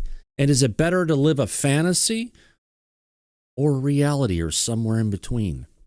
Yeah, I go for the reality is going to be interesting. Absolutely. Reality is classified. Right now it is. Right, so far. Yeah. We're going through all this, and there's literally UAPs and UFOs all over the planet right now. Yeah. Just look at what Billy Kryzak has been filming coming across the eastern coast from New Jersey. Every single day he goes out with his high-end video cameras. He's capturing things doing 90-degree angles, observing planes, just all kinds of stuff. They're all over the place right now. We're literally surrounded. They're on the East Coast. They're on the West Coast. They're over the mainland. They're everywhere. Yeah. So this idea that people are going to be running down the streets like a Godzilla movie, I don't buy that. But the people that are going to struggle the most with this are those with big egos, It's a big ego check. We think we're the smartest, intelligent being on the planet. If we find out we're second, it's just going to have to be accepted, I guess. I don't know. Acceptance is really, that's what it's going to come to. Great points, Edwin. Appreciate that. Well, here's what Lou said a while ago, that all the people that have become popular to the public and built their stories on lies and disinformation, when the truth finally comes out, these people are going to be revealed for who they are. And I guess at one point that may happen if we get more information from the government about the truth. Ontological shock. And Daryl, what Lou said during his somber speech, it was, if, let's say, one day you woke up and believed that everything you ever learned, everything that everyone told you about who you are, where you come from, the people around you, and everything you ever learned in school, and you found out it wasn't true, how would that make you feel? Right. He said somber. Mm-hmm. I think it'd make me feel I think it'd be kind of a relief. Yeah, we need something like that to shake up the planet. Otherwise, I mean, the way we're going right now, we're not headed in the right direction. It's time for something big to shake up the planet, But Edwin, do you feel like you've gotten all the information to make the proper analysis personally for yourself? No, because we don't have the answers. We don't know who they are. We don't know where they come from. We don't know why they're here. Their intentions. We know that they're all over the place. They're all over the place right now.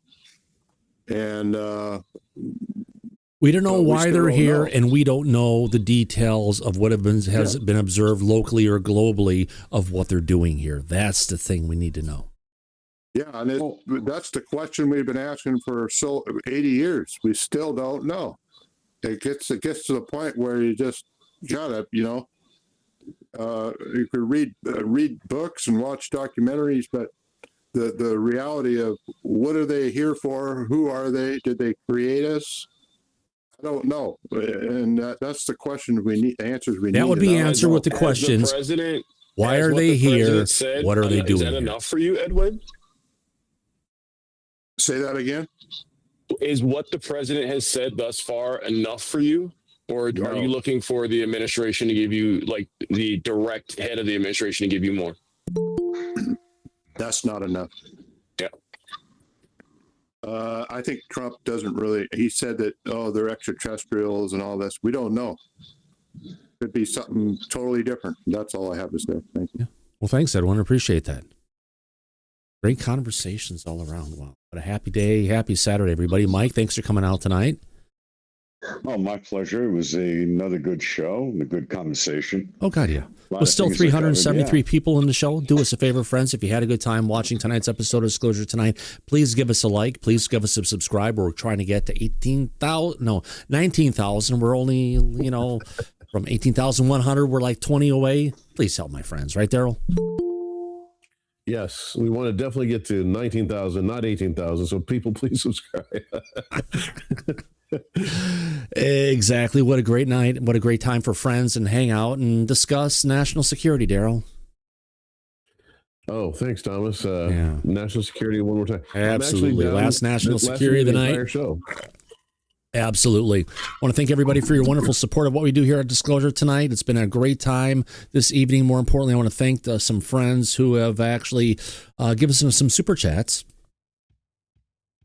Go ahead and turn off that chat for a second, and I want to go ahead and say thank you to Moses Kelly for starting it up tonight. $5 UK pounds. Thank you very much. Shelley Montgomery, $10 American. Thank you very much, everybody. Appreciate the love and support of everything we get here, and it's we try to bring you the latest news, and we've been doing it on a daily fashion, which means that tomorrow may be the day we are going to take off because we haven't done it for weeks. On that point, I want to thank everyone for coming out. Mike, great again. Thank you for coming out. Daryl, appreciate it. Thank you, Thomas. I really appreciate it. And as we usually say at the end of every episode of Disclosure Tonight, eyes open, no fear, be safe, everybody. But Have a good night, everybody. Absolutely. Good night, everybody. See you soon. Take care now, Abe. Appreciate it. Bye-bye.